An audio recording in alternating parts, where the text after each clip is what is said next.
everyone, and welcome to another great edition of 123 Wrestling. I am your host for the evening, the magnificent Nick Slade, and here are my minions. I thought you weren't gonna call us that anymore. And once again, I co-run this channel with my brother, so you better All watch right, yourself. all right. You're not minions, you're henchmen. Okay. Thank you, Jesus. Anyway, I'm Mo. I'm Kristen. And as you can see, since channel. I am the dictator of tonight's show, we must be going back to the Impact Zone for Impact Wrestling Hard to Kill 2023. Are you ready? Yes. So enjoy, folks, and sync up when you can. Here we go. Bam. Yeah, it'll never happen. Count. I hope, I pray to every god imaginable that it happens just to prove you wrong. Vince McMahon's the one who gets final decision on who they sell to, and he'll never do it. Money talks. Bullshit walks. And if the price tag is big enough. I don't think they have enough money. But apparently, Steph and Triple H, according to a couple new reports, were not for the selling of WWE. Oh, doy. Yeah. Did you hear too? Steph had to get an ankle surgery too. Best comment I read was like, "Damn, she stepped off the top of that podium pretty fast."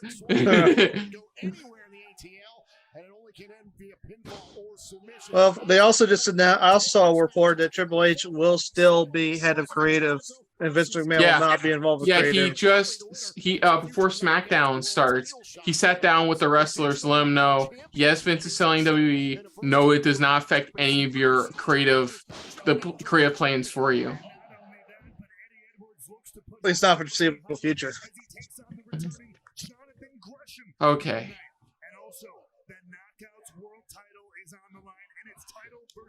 Main event.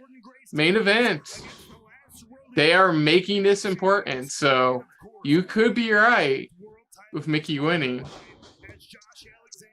They're making it the main event. Well, being the main event could also mean it's her last match. So I don't know. Oh wait, I just realized the guy in there is the 7-year-old, right? Yeah. He can move better than... You just noticed this guy that just seems kind of indescript in his... Sorry, I was trying to segue into talking about the actual Impact Wrestling going on right now. Like, you know those old wrestlers who are now Hall of Famers, and you see them show up every now and then? This guy's older than them.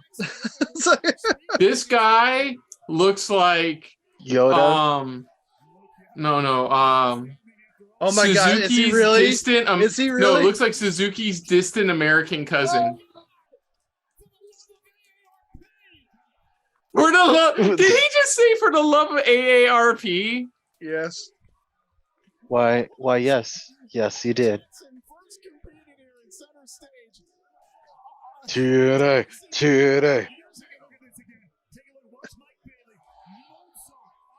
As you always said, Mike Bailey first competed in this building back in like early WCW.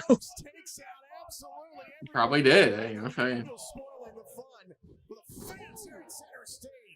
He's been like a career jobber, but he's been doing it for so long. He's basically become like a legend in his own right. Ooh.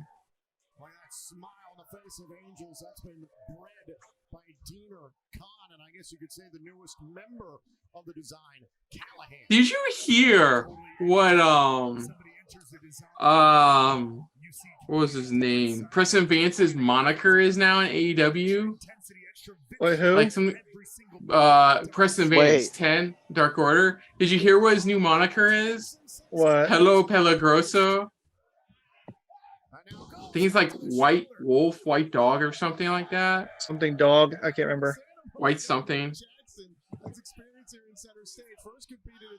What's going on? Come on, internet. Damn. He was 40.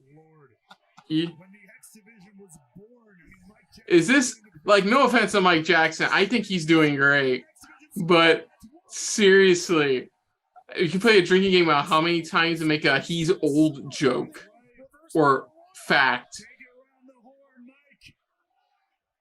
I mean, how many times? Like, how often do you get to where you get to call a match with a 70-year-old man? Man, I'm not even gonna bother writing He's this. getting all of them out of his system. Well, dang it. Something went flying. He's still walking. Wait, I remember now. Was he in that recent reverse battle royal? Yeah, he was. I knew because he did this spot in the reverse battle royal Hold on, I'm having trouble. for some reason. God dang it.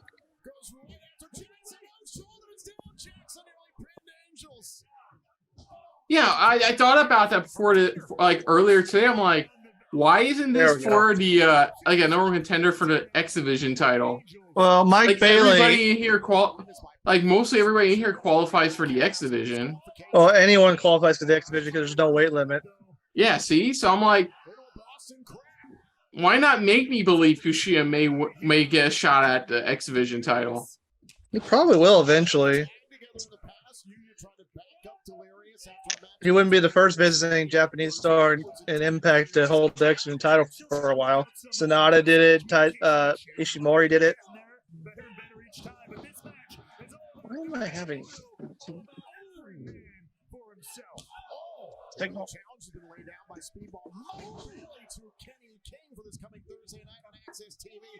Oh yeah, they're having a fight pit match. Oh, a pit fight match. Like a less cool version of the fight pit from WWE. I mean, it's still gonna probably be cool. Basically, they're just gonna have it set up like it's just gonna be the ring with no ropes. But you can only win by knockout or submission.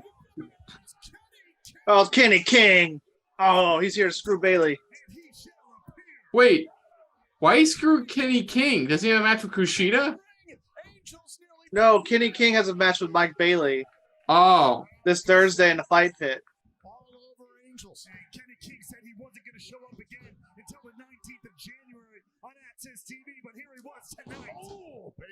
He's a I mean, I heel. thought he was Heels just lie. talking about Access TV. Well, he's also a heel and heels lie. So, I'm having connection issues. Is it acting up already? I mean, it's probably just me because I don't have the best internet connection right now. Well, I Yeah, mean, I did my have free- to leave the stream and open it back up because it looked like it Cool, Kushida one. looked 'cause like it was just frozen. Like I'm hearing the audio, but the Okay, so it's video- not just me. Okay, I can exit out of the share screen and hold on a sec. Come on. Stop Dang it, streaming. I kind of miss a lot of that match. Let's try again. Okay. Is it not? What the hell? You've been disconnected. What?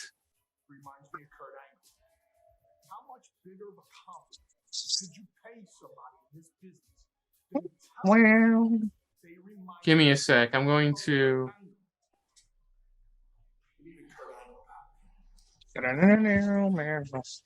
Okay. I'm going to turn it off to the VPN off and.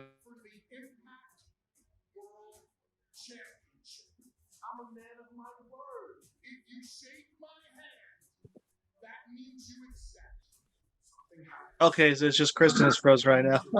Yeah. If it was both of you, that means it was me. Guys, how's that? Well, we can see you moving now. I mean, the video stream. How is that? It's okay. All right, it's working for me Yeah. at least. Okay. So yeah, I rebooted the VPN and gave me a stronger signal now on Discord.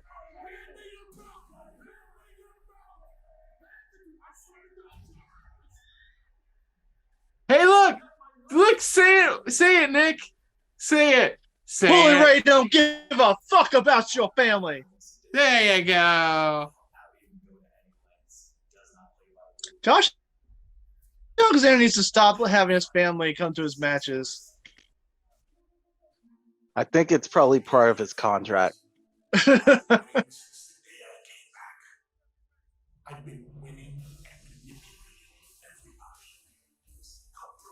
Oh, you mean like everyone thought you were?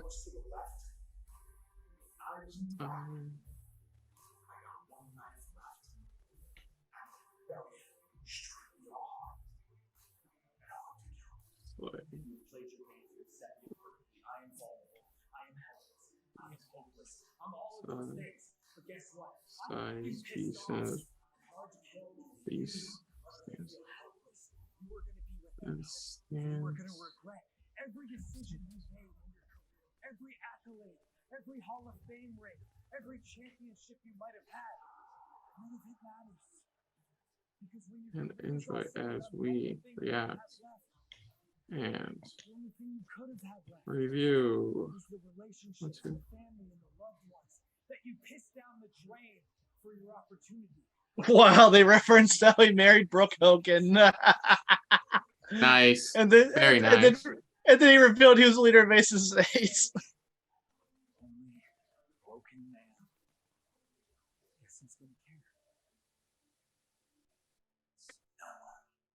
He also dated Velvet Sky, but I don't think they're together anymore.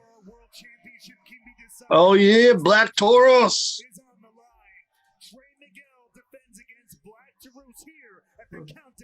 Black Taurus. Oh, for this is the same company pronounced Rush as Roosh. So Black Taurus. Isn't that how you're supposed to pronounce Roosh, the wrestler? I don't know. Yes, it is. But hey, it's Crazy Steve. Crazzy Steve. The Jiffy Pop. He's doing the Jiffy Pop. You know he's legally blind. I am aware. Yeah, he can still wrestle. I am also aware. It is a new year, and the winds of change are upon us. Oh yeah. And that change, Atlanta, that change. Sorry, I just got Macho Man vibes from that first part. X-Division champion, Black Taurus.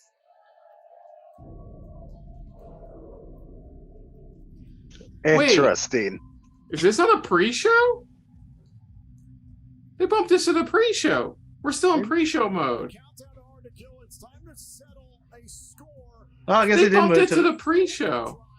Yeah, then that means Because it was supposed to be that woman's tag match. Yeah. They bumped the X Division match to the pre-show? Well, let me see. Okay, is that Crazy Steve with two Z's? Yes, Okay, of course it is. sorry. Just want to confirm. And here comes bad guy Trey Miguel.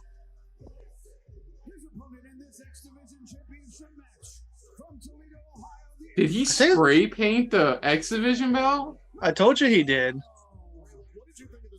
We talked about a lot of things a couple nights ago. I feel like you don't listen to me most of the time. What was that? It's one thing, like the green, like it just looks like he kind of, like if there's supposed to be like a TM on there, it looks really bad. I don't know what he did. It looks like somebody slipped, accidentally dumped paint on it, and then tried to kind of wipe it off, but not really. That's what it looks like. Don't criticize his art. What art? It looks like the Hulk shadow over it.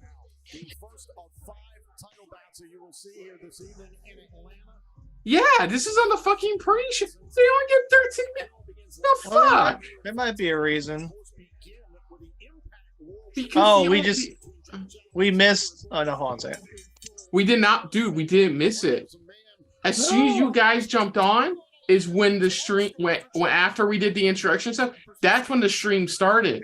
There was nothing. It was an intro to one of the penultimate match of the night, and then it went into the 6-way. Something may have happened. Maybe one of the women couldn't make the match. Well, look at the Wikipedia. See if they already have results for her. I am right now. No one's updated it yet. Okay. Let me see if I have. Let me see if there's anyone's doing live results.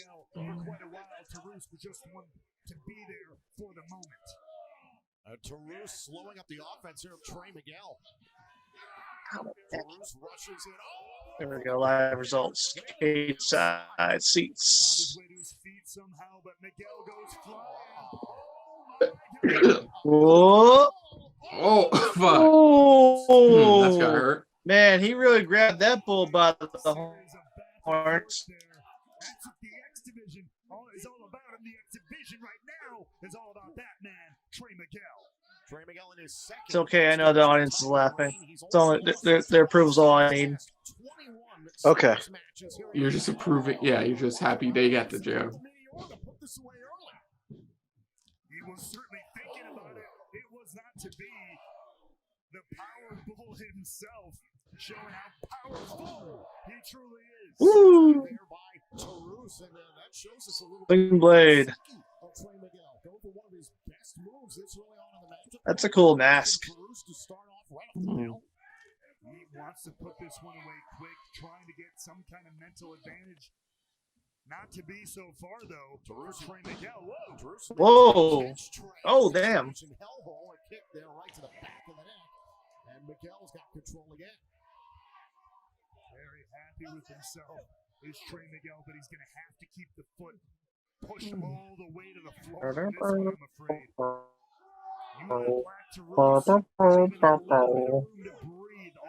Okay, Blues Clues. Okay, so I tried to tell you guys this. My brother got his NBA 2K game wasn't working on Xbox, so he bought the complete edition of W2K22, and he's been playing through. And I'm going to tell you the interesting part. So he has a title match in NXT with Demon. Oh, damn, that was nice. With with Demon Finn Balor. He has an NXT Championship match. He wins it. No, he has it with regular Finn Balor. Wins it. Then of course, Finn Balor teases the Demon, and my brother has a match against him, and he loses it. He loses the title. They don't even let him retry the match. He just loses the title. Then, after that, he loses a fatal 4-way #1 contenders match for the NXT title. And in true WWE booking, for some fucking reason, he still gets a title opportunity after, wins the title back, and then retains against Walter. Okay. That is some fucking WWE style booking they put into this game. That's not the worst. He lost the belt, lost the #1 contendership, and still got a title opportunity.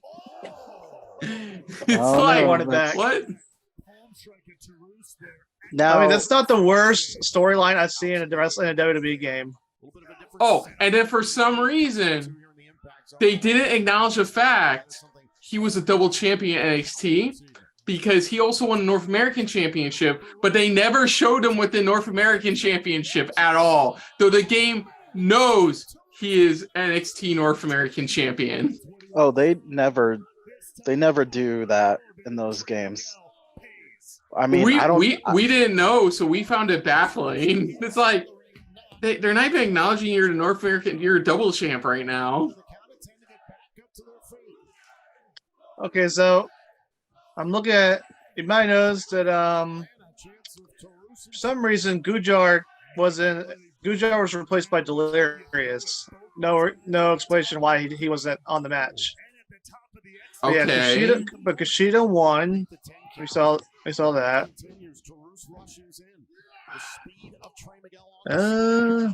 Yeah, they bumped.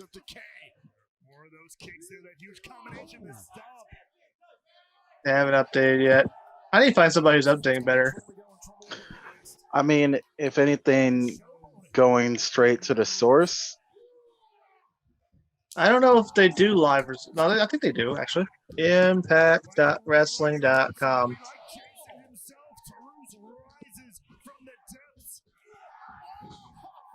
Nice. Very nice. Fun fact, I'm a Taurus. Cool. My Nick, brother's also a Taurus. you're a human guy. You're not a bull. Oh, Yeah, you're bullshitting us. Mo, don't be so bullheaded. Anyone could be whatever they want in 2023. I guess you're right. Darn, you got us again.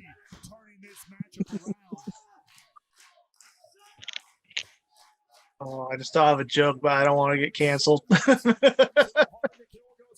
Dude, did you hear about the Rick and Morty creator?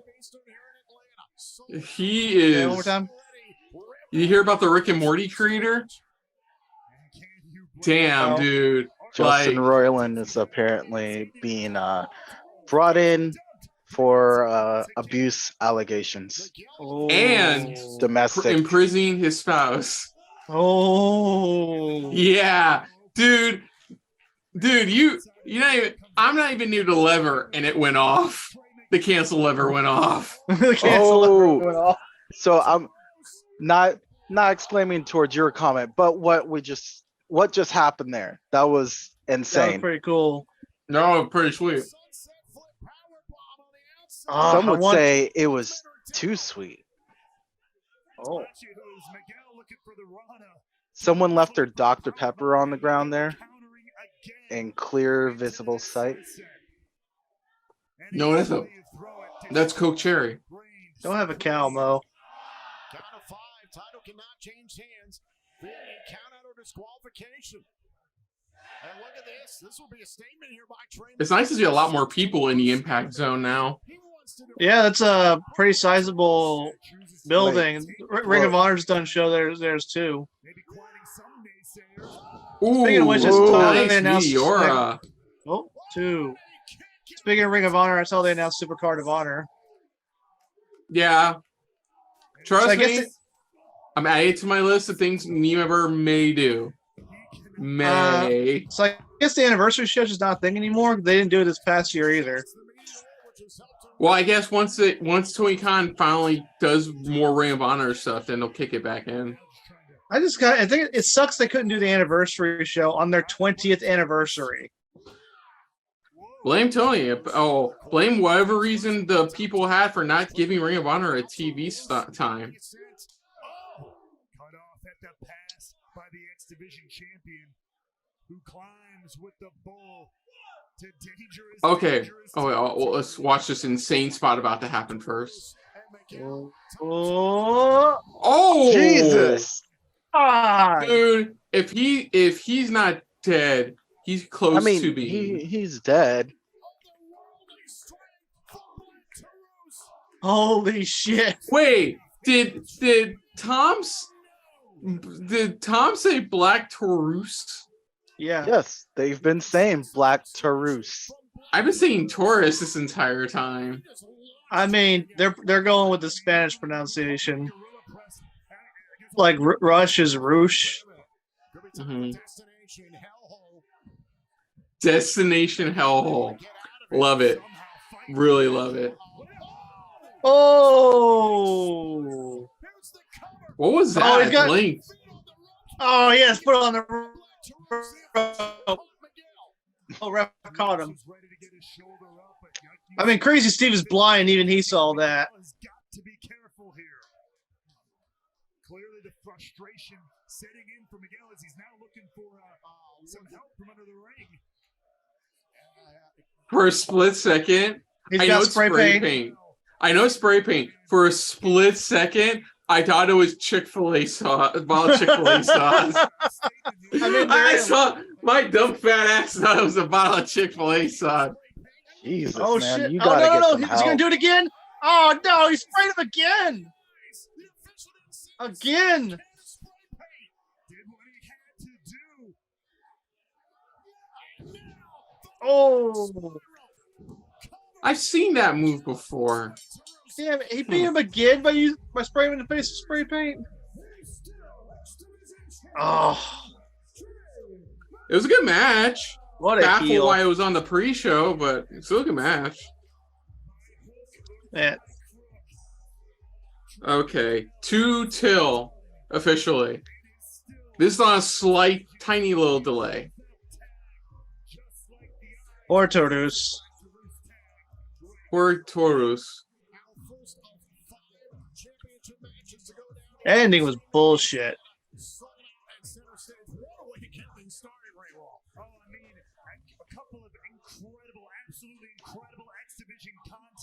This is a Tom, good could announce. you- I was gonna say this is a good announce team. Tom, could you please come back to WWE? I can't stand Crab Patrick anymore. Okay, let's look at the countdown clock. I tried watching clips from NXT and I can't stand Booker T's on commentary.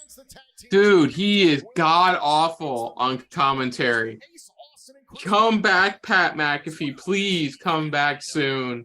Apparently, he is coming back soon.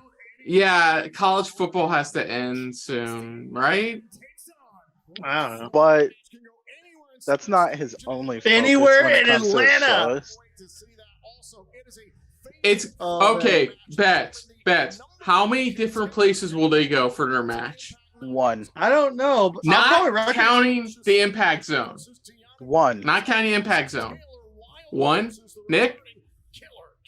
I don't know. I'll probably recognize some because I've been to Atlanta many times. Okay. Didn't answer I mean- my question, but Let's go Actually, with 4. hold on, guys. I have a thought. So, you guys corrected me saying that bottle was a cherry Coke instead of a Dr. Pepper. I didn't correct you. I wouldn't Well, dare. sorry, I was corrected. And Kristen, we will talk about this later about you correcting me. But let's say that was kind of foreshadowing, and anywhere in Atlanta includes the Coca-Cola headquarters. Coke World. I've been there. It was fun. Maclin gets taken out by some Beverly. Oh, okay. Memorial. Oh. guys. Original voices of Impact Wrestling, Don West passed away at the age of 59 after a long battle with lymphoma. Don was one of the most beloved members of the Impact family. His humor, his joy, and his passion will be sorely missed. We dedicate tonight's I can't believe one thing I found out about him. right now. Please Oh, wait, join hold on a us sec. in a moment of silence as we pay tribute to the great Don West with a 10-bell salute. Okay.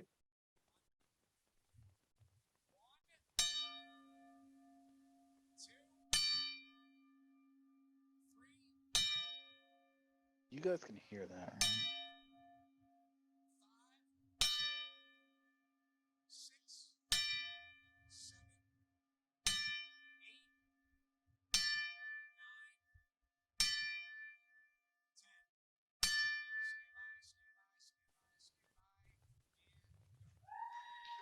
Okay, fuck the audio, backstage audio. I couldn't, he was like, 1, ding, 2, ding, I know. I heard that too. 3, That ding. was Okay, throwing me stay off. on him, stay on him, stay on him. Don West. Here we go. I didn't know Don West before joining TNA was a QVC guy. That's one thing I found out about him in the last couple weeks. A what? He started as a what? QVC seller, like one of those guys on the infomercial, that QVC Yeah, channel. yeah, Right, yeah. so I didn't know he did that before joining TNA. Oh yeah, he sold baseball cards and stuff like that. Oh man, there's one commercial he did when he was selling baseball cards. It's one of the funniest things I've ever seen.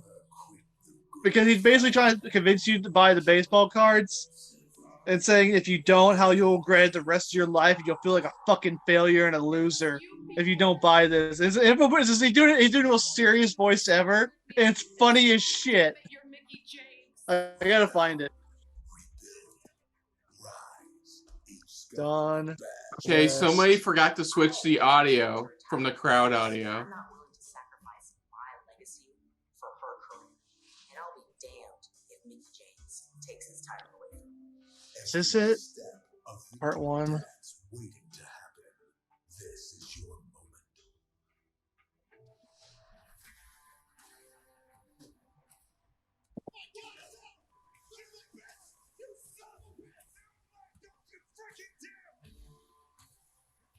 Oh, no, that's not it. Let's see Where's how the much, one? we'll see how much Bully Ray truly doesn't give a fuck about your family. Can we just stop doing that already? Can we just have a rivalry where Josh Alexander doesn't tries to make sure his family doesn't get injured? Like his wife especially, who by the way has a nice back tattoo. Fun fact, I guess. See, Kristen, No. you aren't thinking about this in the right mindset. It's not that they need to stop booking people attacking his family. He needs to, when he turns heel, he's up against an opponent who has a family of their own. It's just like preemptive strike, and then takes out their family. Josh Alexander's family attacks his rival. Josh Alexander's son takes out the other members of the family. You may be thinking, how is this little toddler gonna take out possibly like fully grown adult or teenager? Easy. Barbed wire bat to the knees. Oh no, quick buffering. We're starting with the fucking Impact World Championship match. All Wow. What the fuck is this booking tonight? Oh no, it's they've done this before. Not this. Like if you're gonna have the knockouts be at the end. I know it's you know, beginning with something big, ending with something big. Yeah, I got it. Well, I think they'll start off with this and then go to the Falls Count Anywhere, because then that way that'll give time for them to clear out whatever happens in the ring from this. Also, it just makes it extremely obvious who's winning this match too. Not, What are you talking not about? exactly. Yeah, You no, mean how Bully Ray's gonna win this match? It's that obvious to you now? where's Bully Ray going? Where are you? He's getting more stuff. He's getting a bigger table. He's getting a He's full getting a metal big table. Saved it. show-sized table. Wait, No, he's gonna jump Josh Alexander. He's gonna jump Josh Alexander, right? Alexander's family is not in attendance this evening here in Atlanta. I wonder why. Jet and Lucas at home outside Toronto. Oh my God! He surprise attacked him. Who saw that That's- coming? that's weird as hell, because they both came out of the same area. Yeah, He was like- hiding somewhere. like if it went black and he was gone, and he popped behind him, would probably have been a bit better. You suck. You suck. Bully Ray going for his third Impact World title. That he does not deserve. I mean, I don't know about not deserving. Oh, He's a legend. I forgot to ask you that because they announced that too. We're going to be seeing that tonight. Is who do you think the new authority figure is? Oh, I did not see that. Yeah, they announced the new authority figure for Impact Wrestling is going to be appearing tonight. I don't know. Dude, if it's fucking Callous. Don Callis. I don't know. Dude, I know it's probably not, but could you imagine? I wouldn't mind it. It's Hulk Hogan. Oh my God, it's Hulk Hogan. He's come back to get revenge on Bully Ray. You Dude, tried to can we marry have- my daughter. I've Okay. come to make your life as champion a living hell. Another thing, Can we stop making Josh Alexander bleed for these matches? I mean, it's You a don't Full need Metal to- Mayhem match. You're gonna have some blood. Maybe Josh Alexander should stop bleeding But so easily. no, Nick. Even in the even in a regular singles match, this motherfucker bleeds. Maybe he's got thin skin. I don't know. It's like in certain wrestling video games. For instance, in certain wrestling video games, it's harder to make Kane bleed than anyone. I think Kane and The Undertaker are two of the hardest to make bleed, but if you're up against someone like Santino Marella, bleeds just as easily. True.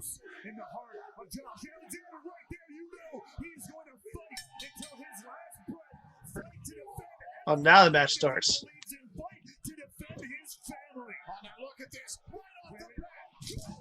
Oh my God! Right through the table off the bat. One table. 2, kick out. One Oh my table. I feel like all the tables are gonna have a human being go through them. Chekhov's table or not. No. Less than that if you count the bell as Josh Alexander lays bloodied, draped over his own championship belt. Thank you, cameraman. Disgusting.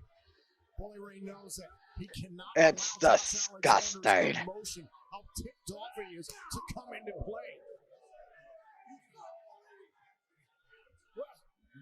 As these elbows rain down onto the skull of the Impact World Champion, you notice Josh Alexander. Ooh, right up the skull. It's the first time he's worn that, and I don't even know how long. This is huge moment. Oh, God. No! It's Carmella and Graves' sex toy. What?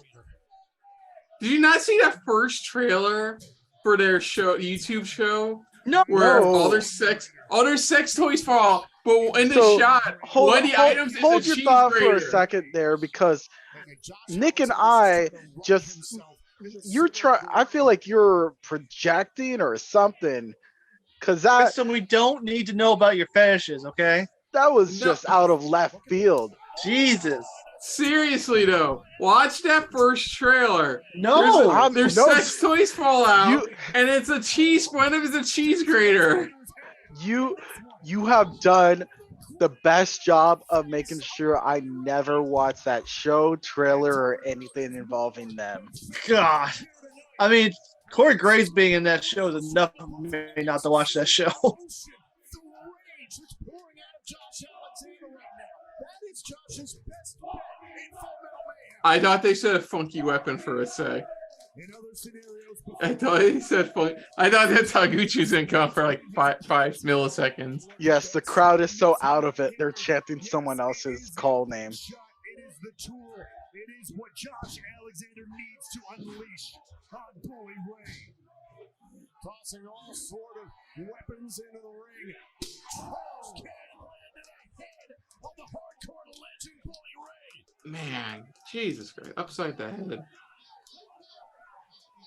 Bully Ray, who spent months convincing everyone he could imagine, everyone he could muster, that he was a changed man, that things were different. All pulling a smokescreen over the entire roster of Impact Wrestling. Tiger doesn't Wait, change you his said this stripes. was a Nick? You said this was a Metal Mayhem match, right? Full Metal Mayhem. As he was making his entrance. Anything made Okay. out of metal is legal. So one of them's already disqualified for using a table, right? That has metal Table's, in it. table has metal in it. Come on, really? I liked it Cheese better when it grater! was done with a pizza cutter. Head cheese, head cheese. This one brought to you by Sargentos. Brought to you by Al Snow and Steve Blackman. No, it's got to be brought to you by Papa John's, and then it's just like their staff is just like, again, Jesus. I think it was Domino's, wasn't it? Bad PR. Controversy. Yeah. Controversy. I mean, it's bad enough their pizza's not great. Ooh. Yeah, I said it. Gun to head. Fight me, the internet. only reason Shaq's Papa gonna come John's to murder you. the only reason Papa John's is good is for the garlic sauce. That enhances their already average pizza. Wow, guys. No love Damn for Papa it! John's. When will it be Legos again? Why would it be? They're not fucking evil, Kristen. What the fuck? Also, what kind of Lego set? Now, if it was, I forget what the more like architectural like building toy was, but that was made out of metal. Connect. Oh yeah, that. If it was Connect, I would get that.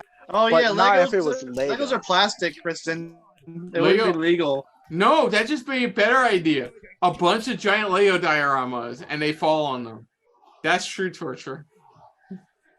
What do you want them to fly out to Lakeland? Wait, where's Legoland at around here?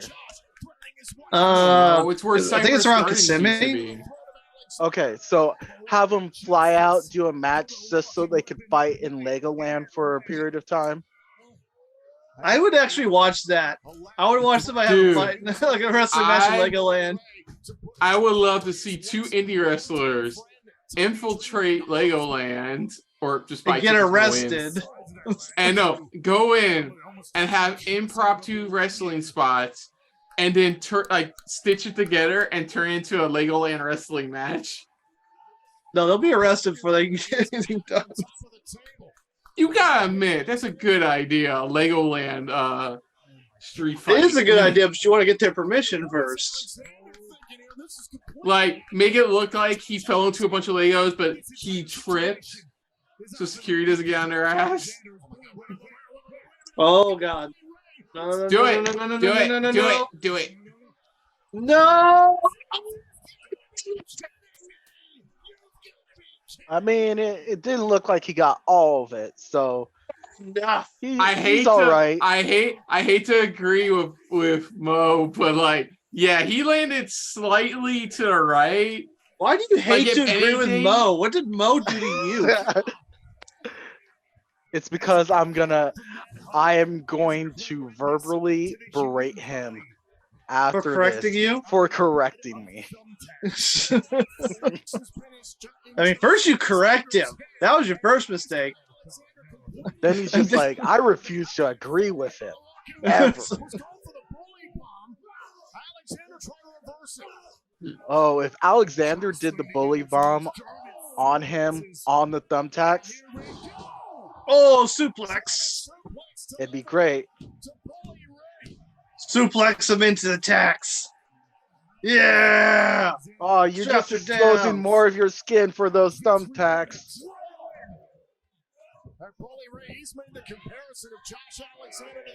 Oh. Oh god damn, man! Oh my God. No, that was not partially into the tax. Fuck off, Tom. There were a couple tacks, There was two tax. parts Two that tacks. fell Oh, wait, partially What's he doing? into the tax. He's got the chain There wrapped was around two his knee. tax. Oh. That was Dude. interesting. He used the chain. There was two tacks, maybe tops, three tops. Kristen, you know you tap out if you got one tack in you. Probably, but I'm not Bully Ray or the walking weapon. Ankle lock. Oh. Make him tap into the tax. Oh wait, what's he doing? Wrapping it around his neck Oh, to get oh, extra leverage. wow. I love that. That's some good shit. Wait, what the fuck? hell?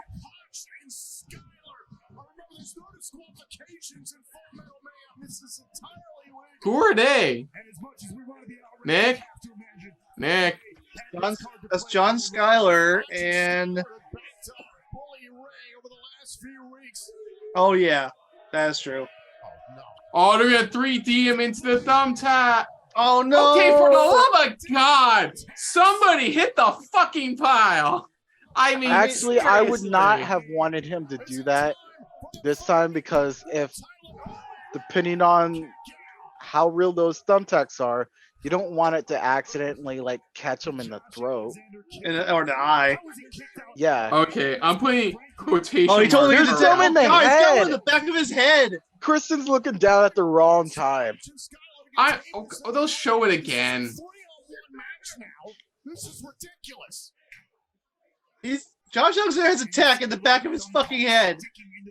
Yeah, there it is. Josh Alexander there. Just one memento of the carnage. See, that's the thumbtack that allows you to find Josh Alexander in Google Maps. Josh Alexander has no friends. Yes, he He has does. his family. His family's not there. You just wait. I don't know why they do this in wrestling sometimes. The heel will have help, and like nobody comes out to help with babyface. Like, Oh no, Dreamer's probably gonna be coming out. oh yeah, maybe. I know. Remember, I heard about that segment. Yeah. Dreamer's probably gonna come out and save his ass. Or what if Devon came back? No, He works for WWE.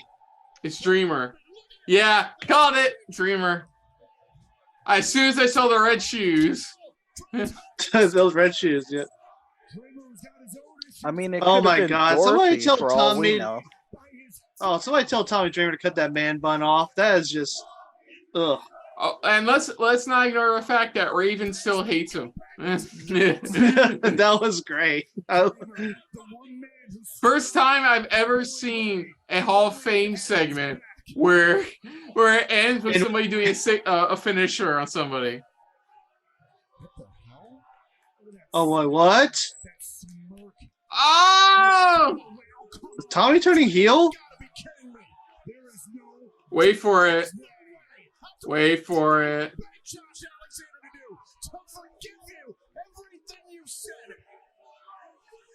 Eh. I called that. I fucking called it. I'm like, no. Yo, Oh, he raked him in the eye. Oh, spear to the table. one more table left, Mo. Check One off more table. table left. It can't be Chekhov's table if none of them set it up. I said all the tables would be Well, used. somebody set it up. You Yeah, said and those no. people aren't going through the table. He's trying to bite those zip ties off. Jesus Christ. Let me tell you, Nick, it's very possible. You have to, it's a lot of effort, and you have to make sure that you're not like, that you don't have baby oil all over you. But Oh. it's possible. Or getting hit in the head by a trash can. So. Also, Mo, how do you know you What? can take zip ties off with your What? teeth? Huh? Oh man, this match is incredible. Okay. I'm learning about all you guys' bedroom habits. I don't want to. I mean, first Kristen is cheese grater. You know, some things just don't take place in the bedroom. Like cheese grating. I'm not wrong. Mo, why are you thinking about that? You know I'm right. I'm sorry, I like to grate my cheese freshly in my room because, you know, Yeah, my dog the doesn't bother me. juicer My is just off roommates- camera. My roommates don't bother me. Oh, the Oh, wife is his there. Oh shit. Oh shit. Oh, she's a former indie wrestler, by the way. I'm If you're wondering aware. why she's able to They, take they bumps. wouldn't have her take a spear from fucking Moose if she didn't have some prior experience. Wait for it! Bully Ray wants Bubba Bomb Fabulous Moolah off the fucking stage. He's not afraid to hit a woman. I think the wife is gonna turn on Alexander, and then it's like, I'm getting a divorce. Do it! Oh, low blow him! Low blow him! Low blow him! Low blow him! Low blow him. Low blow.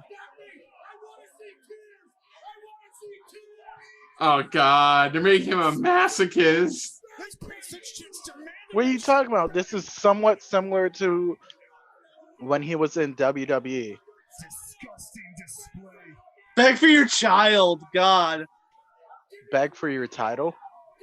He said beg for your child. Oh.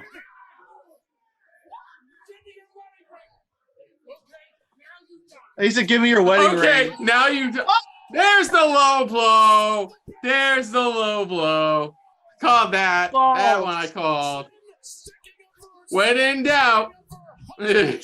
Holy balls. Holy balls.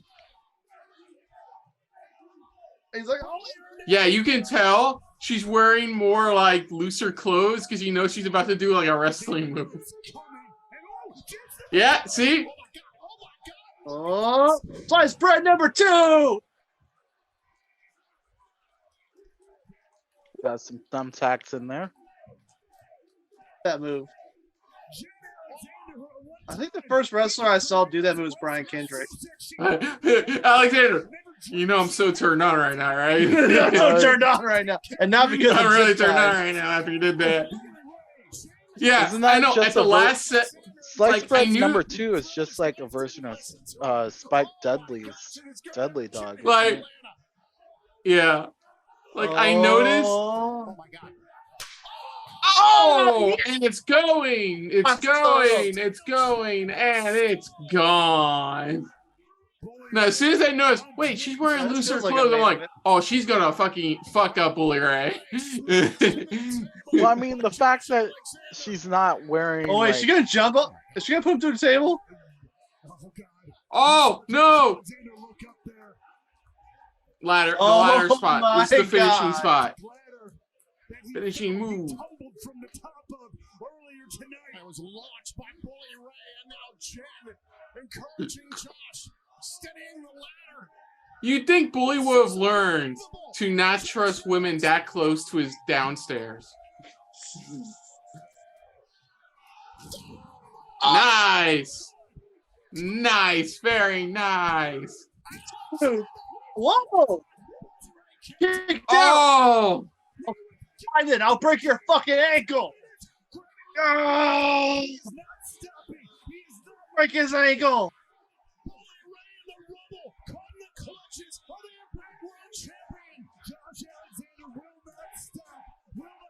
Tap, tap, tap, tap. He There taps it out! goes. Yeah! Dude. Technically, he didn't tap the ground. He tapped the table, so he's still in this.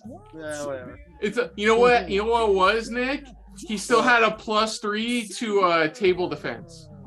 Because his experience with that. He had +3 table defense. God, that could have been the main event. Yeah, it was really good. It's really fun.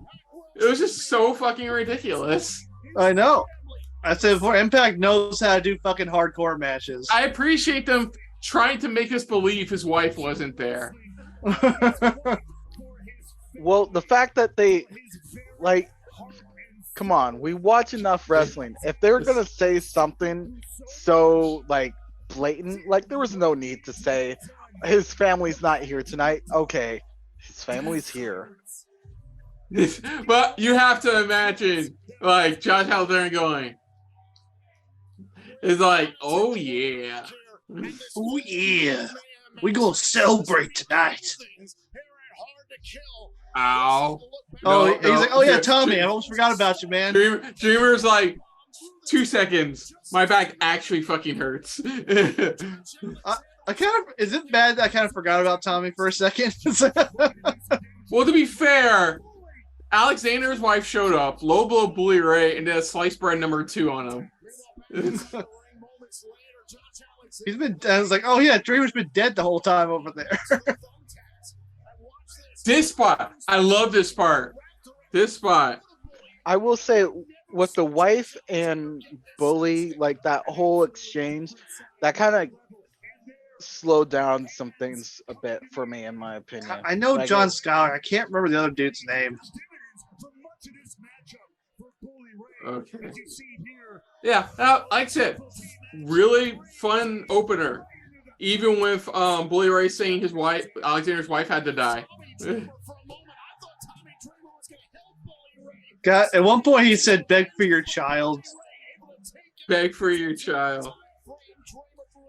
Like, I will find him, and I will legally murder him. Like, no, there's no such thing as legal murder. And It's like, at one point, he told her to give him her wedding ring. give me your wedding ring. Okay, you die. Oh, right in his Honestly, bullet balls. Better than when Vince had to spread it for WrestleMania X7 for his wife to hit. I'm Releasing sorry. a soprano. I didn't want to hear that phrase. Sliced bread number 2. Love this. Home run! Boom!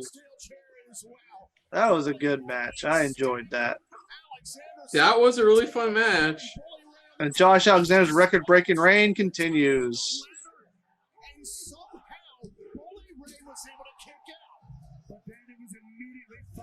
So you guys saw that Jay White's probably leaving New Japan soon?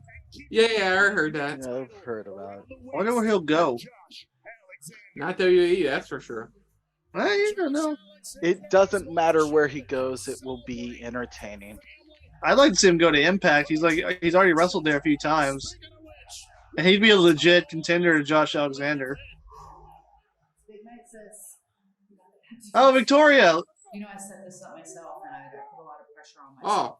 for a split second, I didn't realize it was Victoria. You know, it's now the main. Nick, event, haven't you met Victoria? Not your first. I've met her, Is yeah. on the line. I think I ate at the restaurant she used to have in Chicago. Did I mention that before or something? I don't know. I just think I just thought that at one point you had at least met Victoria. Yeah, it was a TNA house show in Hattiesburg, Mississippi, and she was doing an autograph signing. I got to meet her. And I was wearing an Irish shirt, and she was talking about how people was trying to tell her that you couldn't celebrate St. Patrick's Day if you weren't Irish. I said, Raven. no, St. Patrick's Day, everyone's Irish. Hold that thought, Raven. I don't think it'll be the end, but in case it is, I just want to. That's Raven? Yeah. That is so Raven. Yeah, he looks different. Shut up. Shut up. Shut up. No, that is so Raven. That is so Raven. Shut up.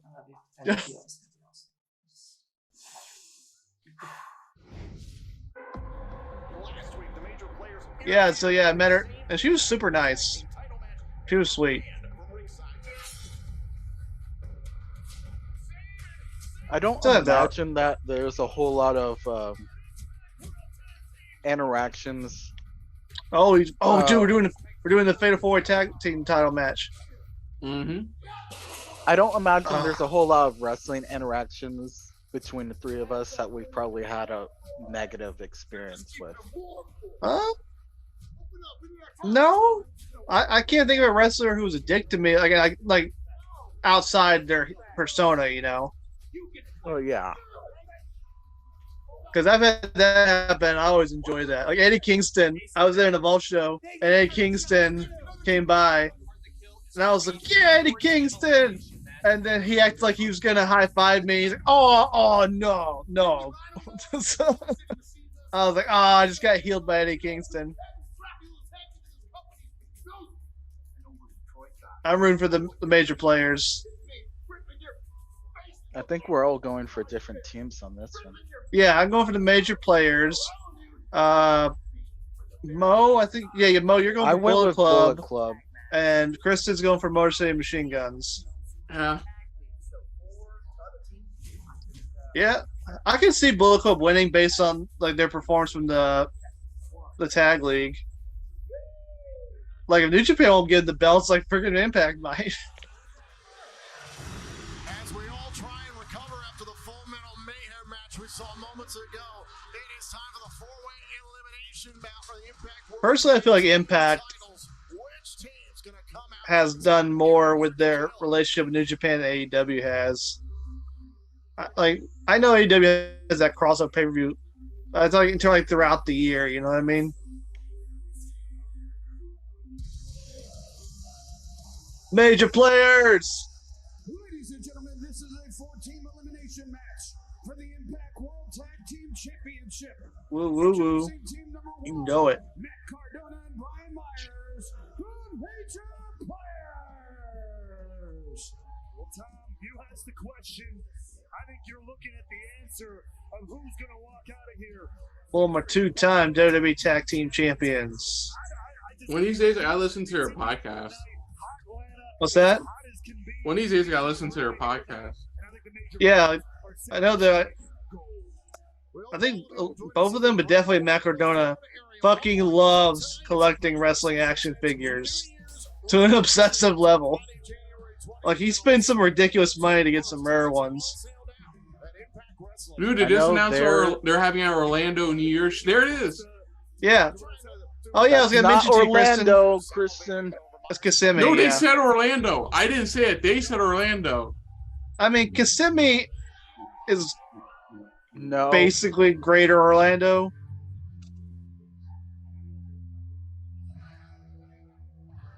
Bullet Club.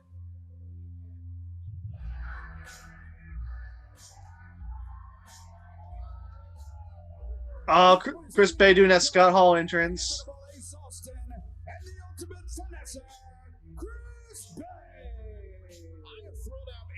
Look at Chris Bay who does damn. Chris Bay living up to the name Bullet Club. Look at that.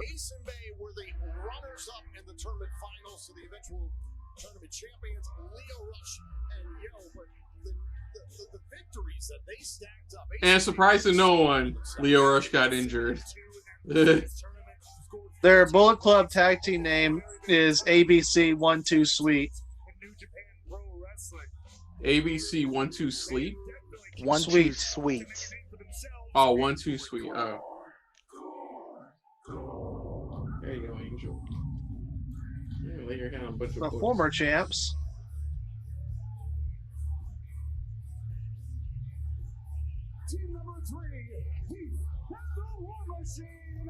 It's weird how this tag partnership originally started on WWE. That was one of my favorite storylines of that year. So Man, great. They forgot who. Oh, go on. I was gonna say SmackDown that year, the start of the second brand extension was really good that year. SmackDown was definitely, I thought, the better show. What were you gonna say? I also remember in that finals tournament match, then the commentators didn't realize Heath was doing his finishing move. Oh. Which was like, it's like a high, it's basically the Death Rider. It's like a high angle DDT.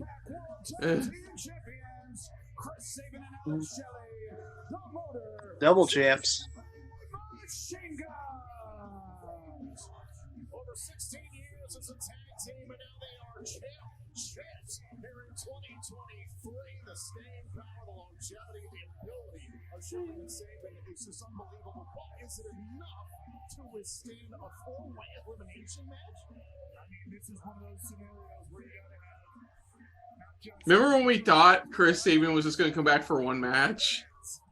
It's like, yeah, he'll come back, Mercy Machine Guns will do it, and that's it. We're like 2 years after that.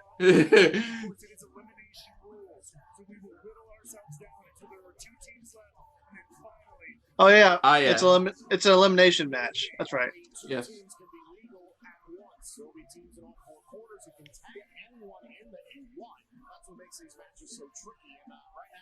is the first female ref I see for Impact.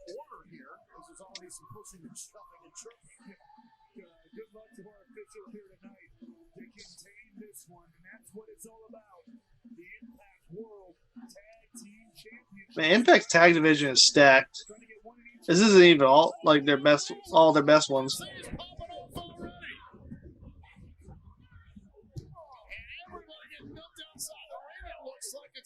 See, if I was the ref and I told them not to do it and they did it, I was just standing there with my face in my hand going. Ask him to do one thing. One thing. Angel, what's wrong? You okay? Normally in a four-way you couldn't be disqualified, but in an elimination four-way, shouldn't you be able to be disqualified? I don't know. You're asking me. Just one, and still trying to get there to get this match officially. Like, I'm just so used to WWE's rule of making like four-ways on Oh, automatic disqualification.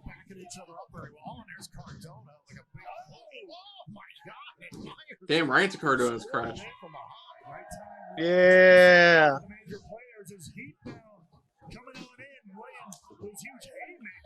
Everybody gets their moment. You're fine, Angel. Man, I love Rhino. He just keeps going. Yep. Oh wow! Now it's a match. Well, yeah, because everyone was just flying all over the place. Looks like we're going to be starting here with Heath and Brian Myers, and there's a quick tag. Excuse me, Rhino and Brian Myers, a quick tag to Heath. Oh man, that I just got reminded of one of my favorite Rhino moments. It's when Jericho was feuding with Stephanie McMahon, and she hired Rhino to try to take Jericho out. He's like, I'm gonna take out that smelly, disgusting beast, and I'm gonna get you too, Rhino. I don't know.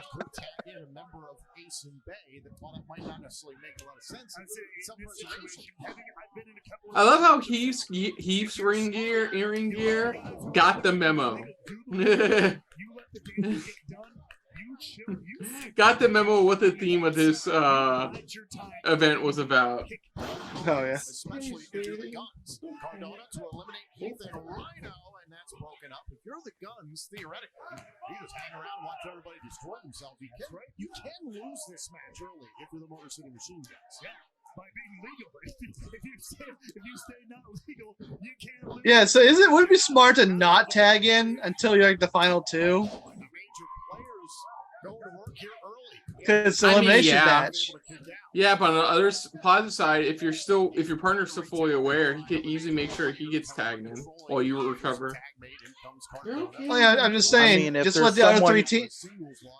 If there's Just someone let the other that three you teams. want Oh, go ahead. to mess up, if you have some vendetta against somebody and want to make sure they're eliminated, go in, Yeah. make some time, do some damage, and then tag someone else in. Yeah, yes. I follow report me. I follow Mark Cardona. But anyway, I was going to say, he pretty much stays salty. Matt Cardona doesn't have too much of a kind word for a lot of people. NWA next pay-per-view is called Nuff Said, and it's going to be in Tampa. Tyrus is champion. Enough said.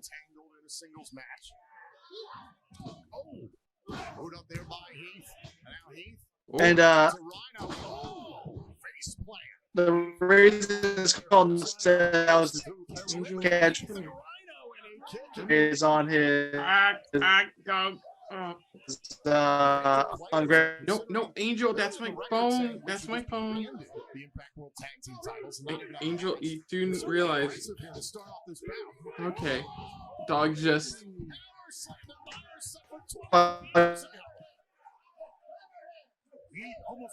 Cover him.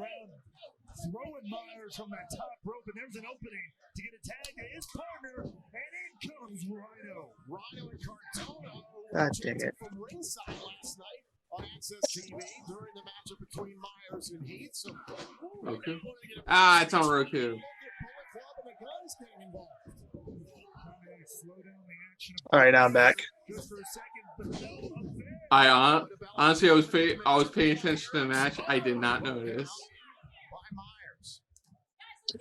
So I was saying before, Matt Cardona's probably going to get his title opportunity against Tyrus at that pay-per-view.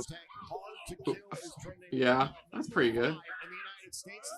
Which I would put the belt back on Matt Cardona if I was the NWA. Oh, sorry to interrupt. Heath and Rhino are out. Chris Sabin can get out of here. All right, all three of our guys now in. Let's see. We're still all in this. Almost got rid of Cardona in the second wave. Cardona just got Rhino as well. Nearly eliminating the major players, but meanwhile, Heath and Rhino are eliminated. They have to go back to the locker room. We're down to 3 teams. Whoa. Oh, baby. Oh, Chris, did you see that picture I shared on Facebook with every member of Bullet Club ever in the picture? Yeah, it's a pretty cool shot. It even includes like the part-time members like Jeff Jarrett, Scott Demore, and all them. Cody Rhodes looks a bit weird in that shot, but I think it's cool. Oh, caught by Cardona. The distraction there by Myers.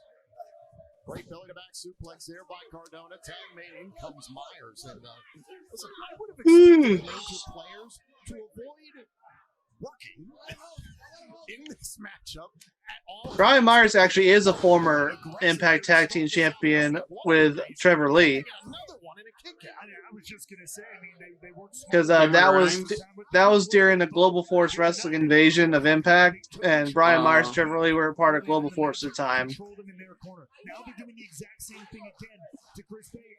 Angel, you want to go out there?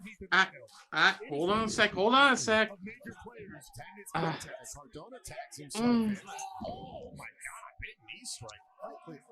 Trevor Lee, now known as Cameron Grimes. Yeah, I got that. I'm talking to the audience, Kristen. So much Rion such a well-oiled machine of a team. A bunch of neck breakers here. Got to remember the viewers are out there. For Chris Bay, who's Bullet Club about to be eliminated. No, a kick out.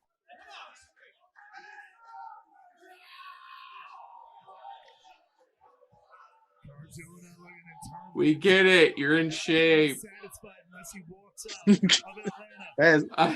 I would yell that. I would probably literally yell that in the event. Somebody does that. They have a six-pack. We get it. You're in shape. Ooh, oh, damn. Nice Pele kick. Oh, rest in peace, Pele as well. And Don West was the one who came up with the term. Yeah, for Don AJ West Styles. named it. Yeah, the Pele kick. Which he, of course, got from soccer. Yes. I believe it came from football. I wasn't gonna say that. I was almost, but did not, because I'm like, USA, I don't want to be that guy. USA, USA. Ooh, suck. It's soccer. Ooh, suck. Ooh, suck. What's funny is the term soccer actually comes from Britain.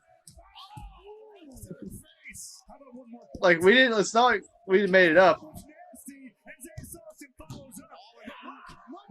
No, you know what? It was that picture meme where they go, I invented this. He holds it, the guy leaves. I invented it. That was it.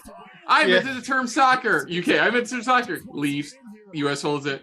I invented the term soccer. People are like, oh, USA is wrong for using the term soccer. It's like, that's what it was originally called. The sport was originally called soccer. Yeah, because it was easy to rhyme with sucker. No, it actually stands for something. Can't remember what it is. I'll have to look it up.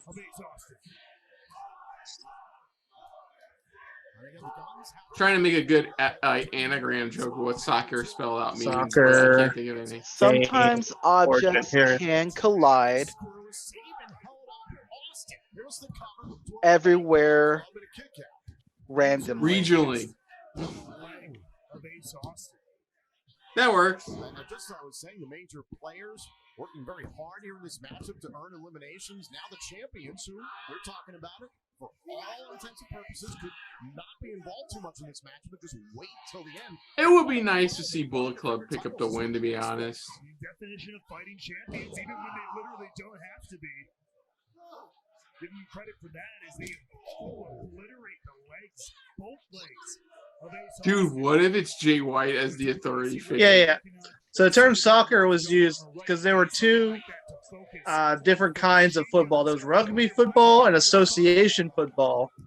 And the shortened versions of those names was rugger and soccer.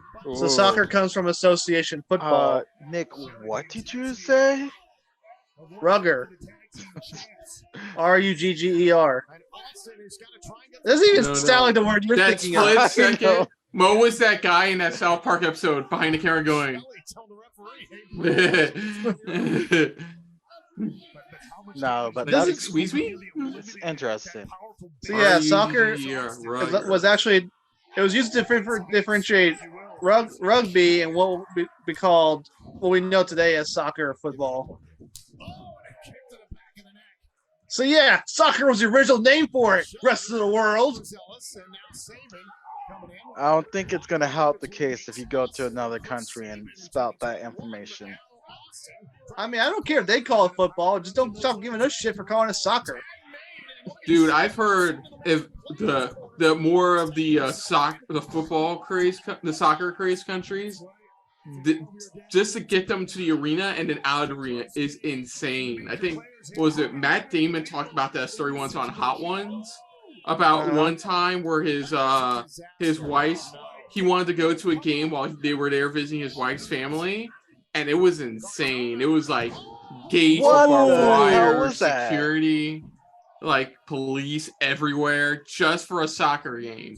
Like, oh yeah, especially in the UK, they take soccer very fucking seriously. Yeah, so like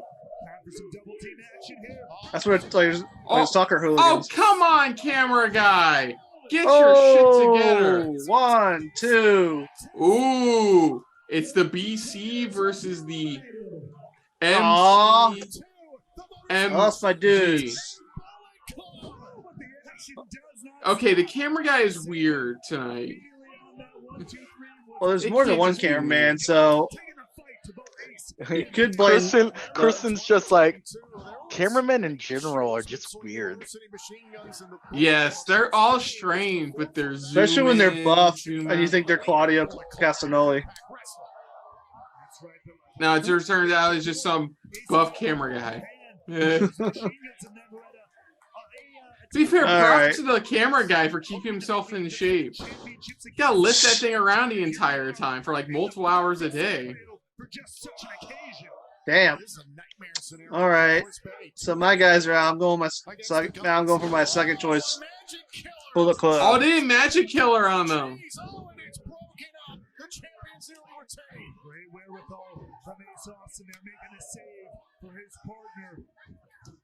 Oh! Oh! Oh! Oh! Oh!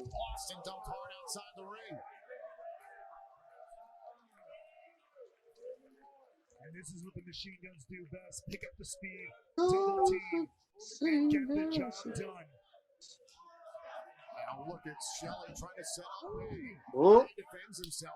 Oh! Oh! Black Mass, baby. Well, I didn't know if it was capable to bitch slap somebody with your foot, but there it is. Oh! Nice. Yeah, I love it. He's like, duck, duck, duck, duck, duck, hurry. It's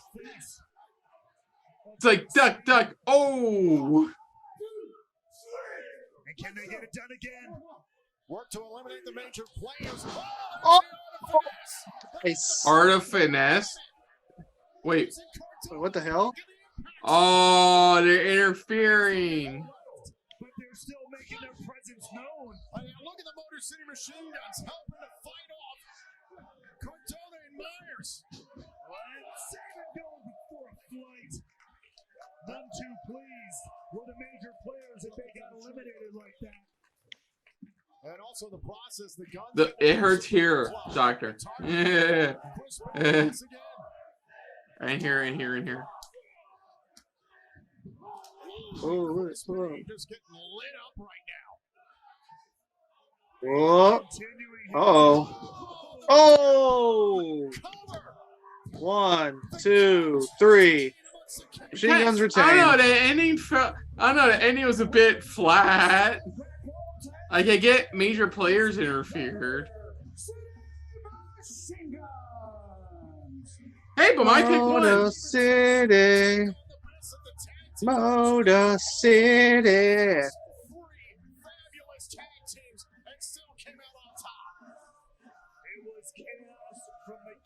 Come with me and we'll escape from the city. All right.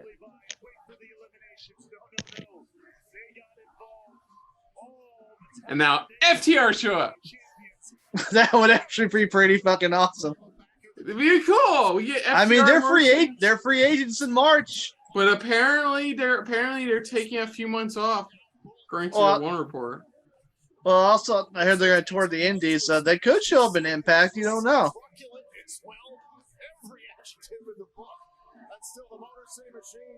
Now, I mean, if the Briscoes can show up and have a title run, I don't see why FTR can't. Wait, what's going on? Oh, Frankie. Hold on a second. Yeah. Impact Originals. I didn't know Frankie was going to be here tonight. I don't think anybody knew Frankie was going to be here tonight. Hell, I haven't seen Frankie in a while either. I saw Frankie at Overdrive a few months ago. He's spectacular. That was a great match, by the way. Yeah, it was. Kazarian versus Alexander. Yeah. No. Is he the authority figure?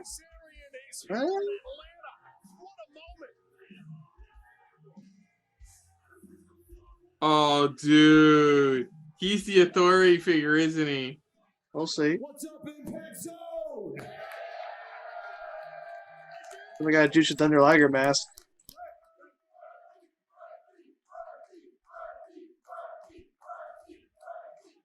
Listen, I truly hope you guys are as happy to see me as I am to see all of you. It's great to be back in center stage. It's great to be back in Atlanta, Georgia. Yeah. I'm from Denver. It's fitting because all day I've had Georgia on my mind, but I've had a few other things on my mind. You see, last year, I had the opportunity to come back to Impact Wrestling, and I won the X Division title. I love this is the moment Mo's not here. And I did all of that as a guest. Did he see it coming? Back where I was, and I was surrounded by strangers I thought were my friends, and something just didn't seem right. Look, Tony Khan, I heard I that. learned a long time ago that in this life and in this business, if you do not stand up for yourself, nobody else will. Okay. And your point is? Complacency. We still got like four more matches left. Very recently, I had a decision to make, and that was, do I sit idly by, keep my mouth shut, and be complacent? Oh. Or do I bet on myself and walk away? Is he confirming he signed with Impact? Let the man talk. You don't have to wait long for the answer, because I'm here to tell you that earlier today, I signed a long-term contract with Impact Wrestling. Yeah. Wow. Yeah. He's back with Impact. He's left AEW. They weren't doing anything with him. No, I'm not I'm not mad about that. I know. I'm not mad. I don't blame him. I don't blame him.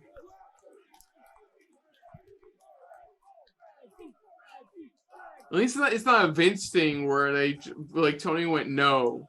Tony probably went okay.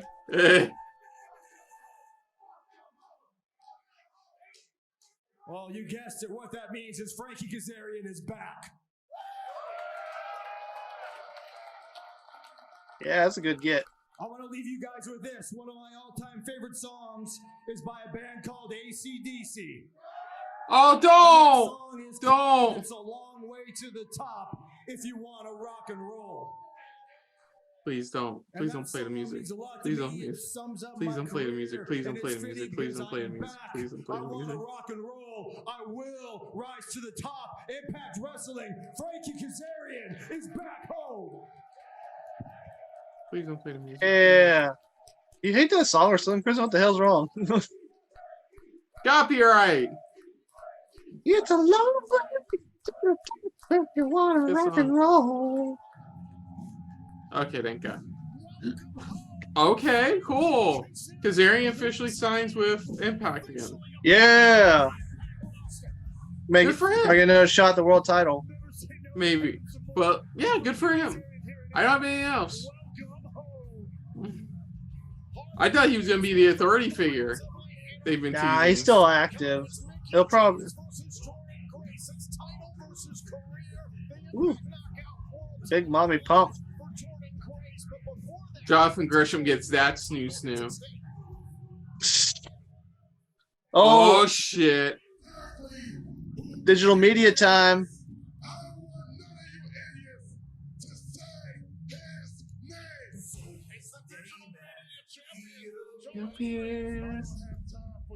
Kristen, do you believe in Joe Hendry? That's a yes. Yes.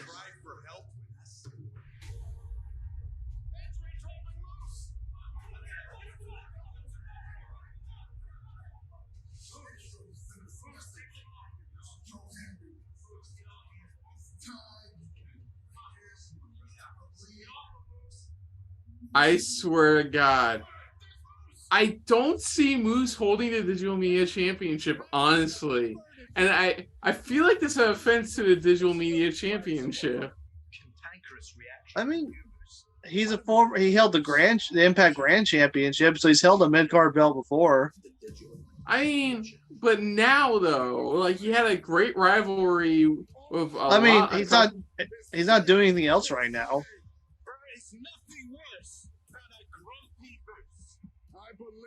There's nothing worse than a grumpy moose, Nick. Remember I mean, that's that. true. Have you ever seen a moose when it's angry? It's dangerous as hell.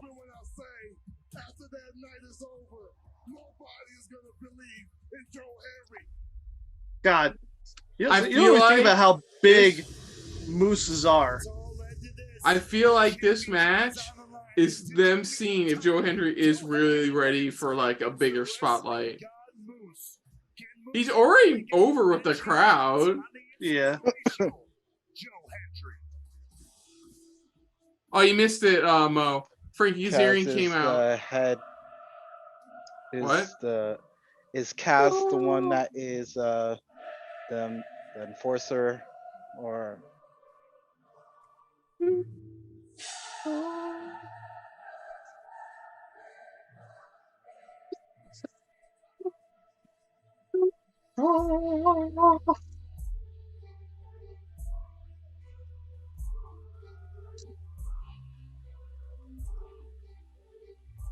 Moose. Come on, everybody. Gonna kill your kids. Moose. Doesn't give a shit. Moose. Gonna take your Doesn't give head. a fuck.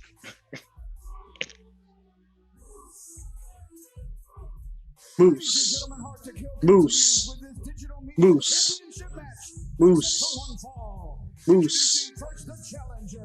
He represents Moose Nation. He is Moose. We hope you'll join us in Windsor, Ontario for the first Impact events in Canada in 40 years. It's the 14th Sacrifice event. Wow. Sacrifice gonna be in Canada. Yeah. Oh, Canada. Oh man, I can't wait to see Scott Steiner. Sacrifice. Moose has a point to prove here tonight. That he's not, let's just say he's not who Joe Hendry likes to portray him as. They're talking about the dancing Moose. Oh, the one, the only. Be careful, I might dance here, Tom, because we're about to get inspired. We're about to feel it. You know, Moose likes to think he's a wrestling god, but what is a god to a Joe Hendry believer?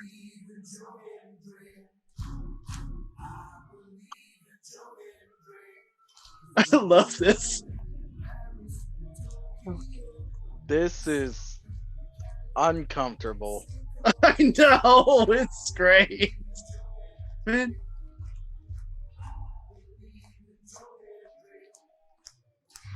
Well, sing along, guys. Nope.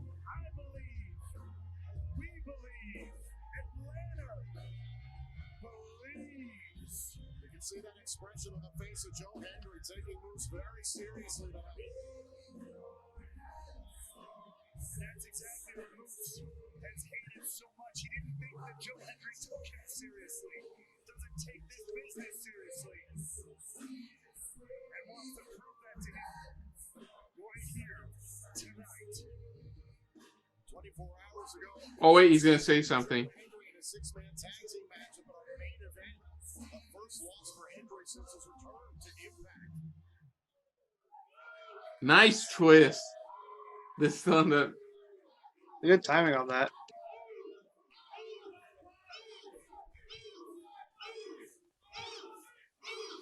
Pro Moose guys in the crowd. A lot of people fan Oh, Moose don't ain't got time for that shit. Moose ain't into your inspirational bullshit. Oh, nice.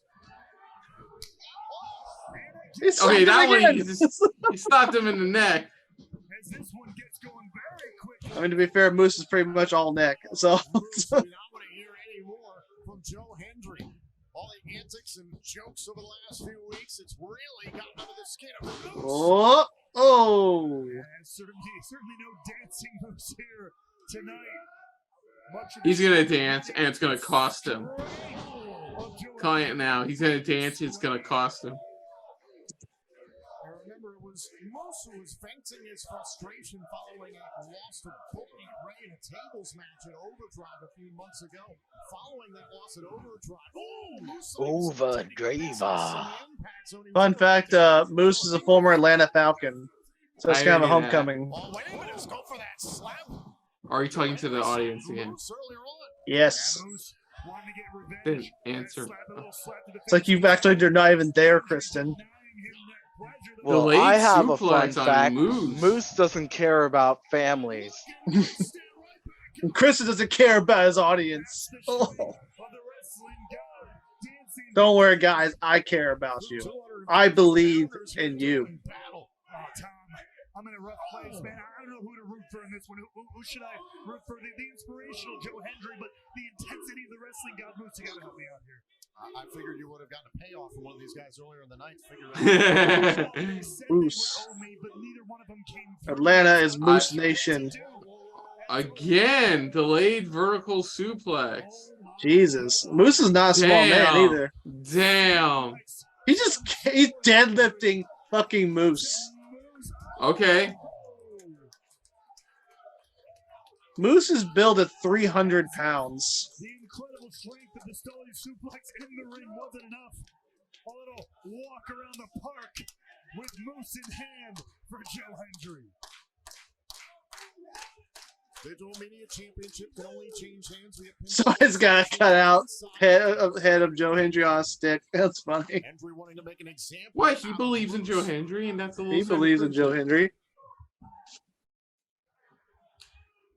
Hendry 64 days as the Digital Media Champion. Only 64? Why couldn't they wait 5 days for this event? It was truly nice. It was almost nice. Yes.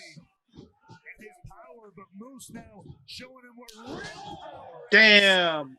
Huge kicks knocking the teeth out of the perfectly chiseled jaw of Joe Hendry. You're really conflicted in this one. Man, Moose really is a definition of that phrase of a freaking U.S. tank with a Ferrari engine. I don't think I've heard that one Impact before. World Champion, former TNA World Heavyweight Champion, and also two-time Impact Grand Champion, trying to add the Digital Media title to his list of accolades. The Grand Champion was interesting. It's hard to sing when you get there. Knows nearly It had some interesting rules. I can speak from personal experiences now. Moose turning to some small. Yeah, you remember the rules of the Grand title, Kristen? Wasn't it like boxing style rules? Yeah, it was like three 3-minute rounds, and it was like a 10-point system. And there was 3 judges who judged it, and but a pinfall or submission can happen in any of the 3 rounds. But if nobody gets pinned or submitted after 3 rounds, the judges decided the winner. This is looking bad here right now for the reigning Digital Media Champion. Hendry, who, like I've said time and time again, has gotten very, very impressive with his power game in every match that he's had. Now. It didn't last too long, like a little under 2 years. by Moose. Right. And this is what Moose does. Moose waits Yeah. for the biggest. It was held by stage Aaron live Stevens, on pay-per-view. Moose, And this is Drew where McIntyre, this is one of the EC3, top Matt great Sydal, champions in the history of this company. Josh Matthews, because Matt Sydal gave it to him because he won the X-Treme title, and then Austin Aries won it and then unified it with the world title. Slap that Moose finally gets. Oh, but did it backfire on him? And just woke Joe Hendry hulks up. Oh, I went for another slap, and now Hendry. Dare I say that? Oh. Inspired Joe Hendry. Hendry going for a trust. Oh my God! This is what I'm talking Bro. about. Joe Hendry's a freaking beast. He used to be like Will. I actually he used to be like Will Ospreay was like scrawny, and then he turned heel and then got buff. It's a Moose is a 250-pound man. He's an enormous human being, and he just got. Wikipedia needs to be updated because Wikipedia still lists 300. We talked about Moose was taking the power game to Hendry. Never trust Wikipedia. Just like that, turn things around. Moose, moose, moose. The wrestling god here at Hard to Kill.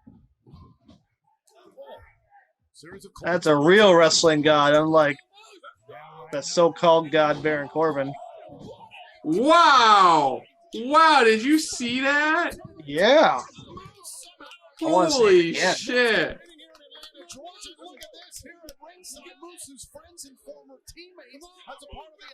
Oh, I was wondering why they were getting a close up on him in the beginning.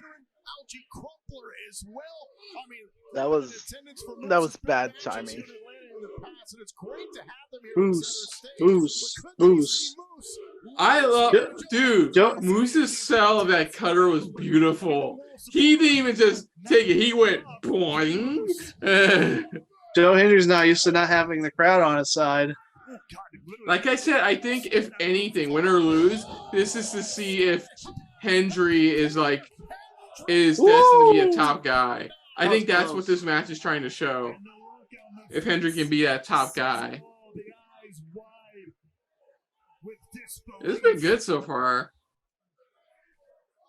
Like anything, an impressive showcase from Hendry. First time ever matchup between these two. Moose doesn't believe in Joe Hendry, and he doesn't believe that he was In your family. Your oh no, he doesn't give a fuck about your family. Certainly doesn't believe in them either. Moose doesn't give a fuck about Joe Hendry. Go for some high impact offense here. He's clubbing blows. Trying to save himself from a very dangerous situation. Ooh, excuse me. Headbutt right between the eyes. But Moose is Oh my Jesus God. Christ. Whoa. Tumbling Ow. down. I really want to see Moose versus Bobby Lashley. Dude, their spear, if they spear each other in midair, will cause a Wait a shockwave. I'm trying to remember if they have wrestled each other before. Oh, hold on. Yeah, look that up while we enjoy this match still. I mean, this really has been a fantastic back and forth Moose matchup of versus strength, of Ashley. power. Despite all the chicanery. Oh yes, they have. I completely forgot. They feuded in 2018 in Impact. Moose actually won. Cool.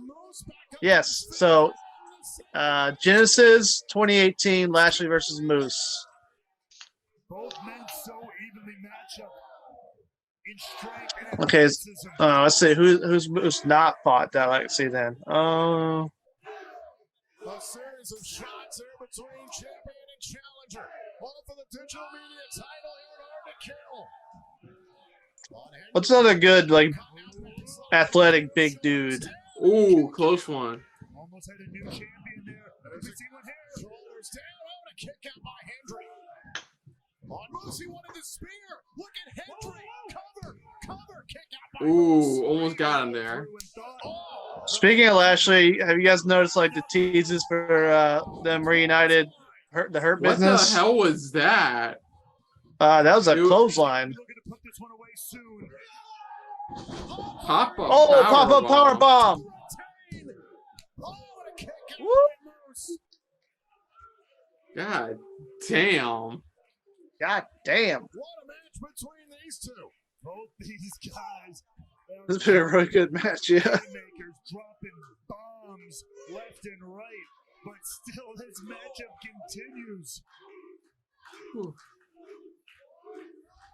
Moose, moose, moose, moose, moose, moose. He can get this one done, but the question remains, what's it gonna take?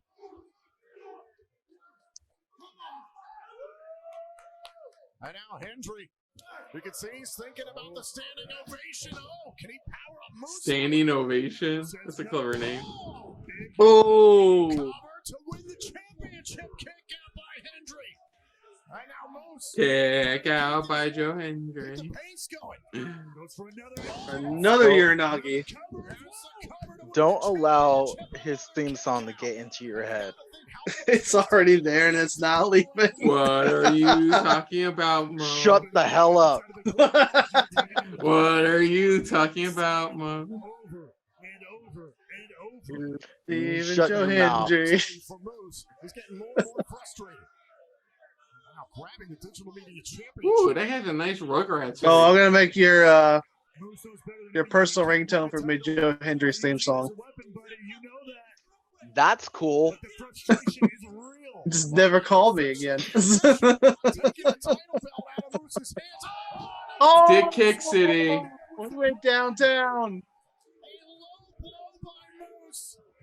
Spear. Gotta be fucking Oh kidding me. no. Wow.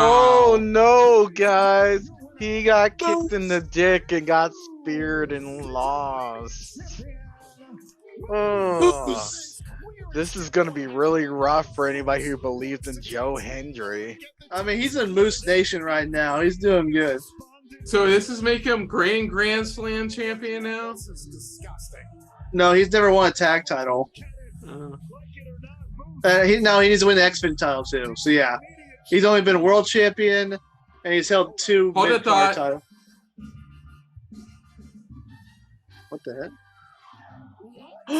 What? Santino! He's here! Santino Marella! Oh yeah, Dude! he recently got the rights to his name back from WWE. I feel like Dude! I his- just talked about him. Dancing around like an idiot.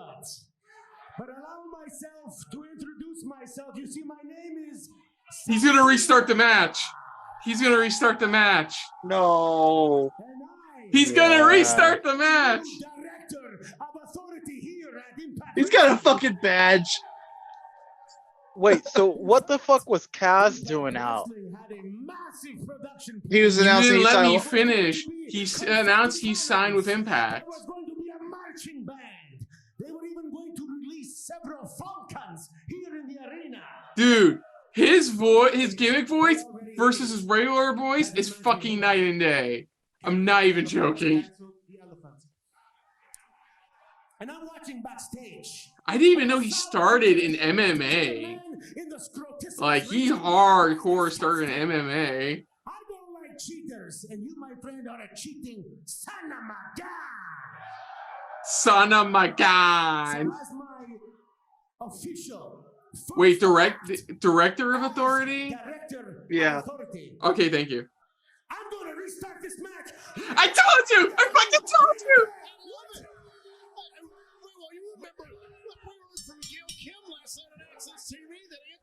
This director of authority. Dude, I'm so happy to see Santino again. Restart the match. Oh. This is probably not the best time to do this because this is a pro Moose crowd. I'm fine with it. I don't give. To be fair, I don't watch Impact a lot, so I don't give a fuck. Moose doesn't give a fuck of what the audience thinks. It's crowd. Well, I'm saying you're trying to Oh shit!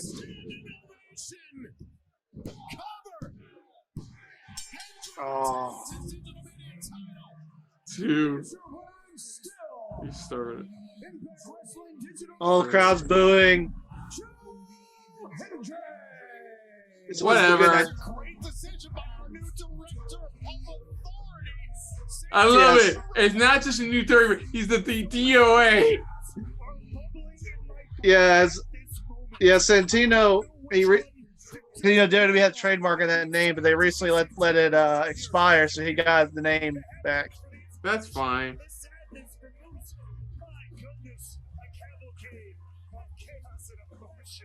Oh, Moose is gonna kill Santino. No, that's how it's gonna be. No, that's how it's gonna be. Every time Moose thinks he has can't the upper kill hand. Santino because Santino's daughter is in WWE. He doesn't have that extra fuel to get it done. Oh, I see what you're saying. Oh man, I actually want Moose to win. Damn it, Santino! Why couldn't you show off your authority later?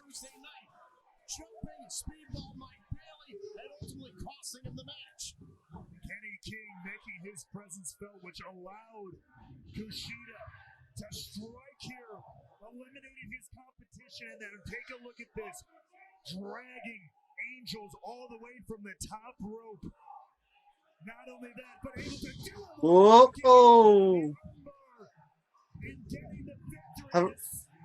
See, when you're with the Dark Order, you didn't go through shit like this. When he was with the Dark Order, he didn't get on TV. It's his own fault. He was on TV. Yeah, I know. He was on Dark. He was on Dynamite too at times. Right. I'm in Magic City and I'm getting therapy. And I'm talking to my therapist. And she said, Kenny, I don't think Mike Bailey's taking you seriously. And you know what? She's right. Speedball, you're not focused. You know how I know you're not focused? You out here doing What wrestling fucking matches. therapist You're would just wrestling? say that? You think I ran out there because I want to see you wrestle? A therapist who's a fan of wrestling. There ain't gonna be no headlocks. What was the name of that therapist who helped Team Hell No? Ain't gonna be no wrestling. I'm gonna tape up my hands and I'm gonna tape up my feet. Wasn't that I just never Stone fought Cold in in a a pit, but I done outfit? fought in the street. Mike Bailey, you're not focused. See, I'm focused. That feels like some Stone Because Cold little will by sell little, somebody. People starting to listen to me. Mike Bailey, I know you see those stairs in the locker room. People don't trust you. They're starting to listen to me. On the other end, I'm starting to chip away at your reputation. I went to your school and I beat the piss out of your students. I still got. Yeah, I heard scars about on that. my knuckles. Do you think they're ever going to trust you again after that? So what's left? All of this is for what? It's for me and for you. We going in there, Jean-Claude Van Damme style, baby. Tung Po, fight, pit fight. Fight, pit, We're gonna fight. finally see all of the. I mean, the you flash, called it the a pit pizzazz, fight, too. The speedball gets snuffed out in one evening by yours truly, the King. But I don't know why, but for a split second, I thought he was going to do the Dr. Britt Baker thing. Well, it is going to happen this coming Thursday. Oh, this should be a good match. Kenny King versus Mike Bailey. You can only win by knockout or submission. Win by knockout or submission only. That's Thank you, exclusive Echo. on Access TV. But right now, their night continues with a Oh, number one contender Slamovich. match for the Knockouts World Title. Purrazzo. Slamovich, Purrazzo, Wilde, and a returning Killer Kelly go to battle. I know I went with Slamovich, and Chris, I think you went with Slamovich. Mo, did you go with Taylor Wilde? I went with Taylor Wilde. Yeah. The Virtuosa. Ladies and gentlemen, this is a four-way number one contenders match for the Knockouts Championship. It is set for one fall. Introducing first from Hackettstown, New Jersey, the Virtuosa, Tiana. I finally heard her podcast she has with Renee, and legitimately, she was legit pissed. Like, why the fuck aren't they using me on NXT? Like, actually using me. Like, she knew what she was worth. And Yeah. apparently that's her, like, she left. Like, she knew.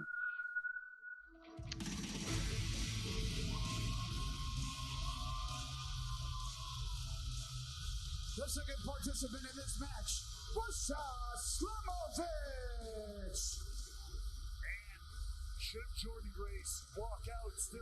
I guess you guys can guess why they haven't been announcing her from Russia. Certain little, a little thing called a little war going on. Oh.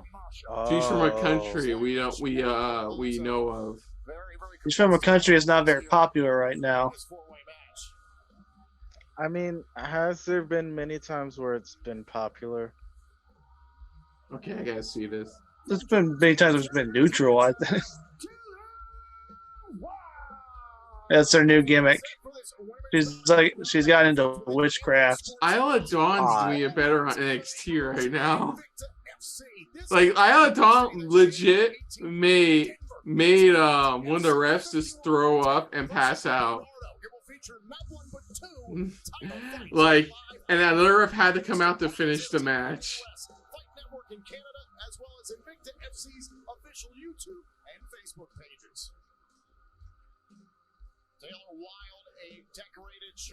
I like her headdress though. That's pretty cool. Another Knockouts World Title shot. Killer Kelly.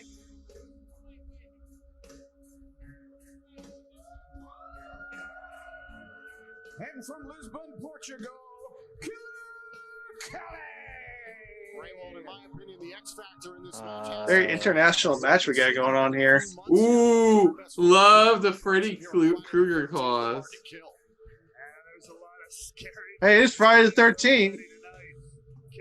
I mean, that's You're going for the horror theme. that's the Nick. That's the other one. That's the other. No, I'm just saying Friday the 13th. You horror in general, because Friday the 13th is associated with, you know what I mean. Yep. Yeah. Sure. I believe you.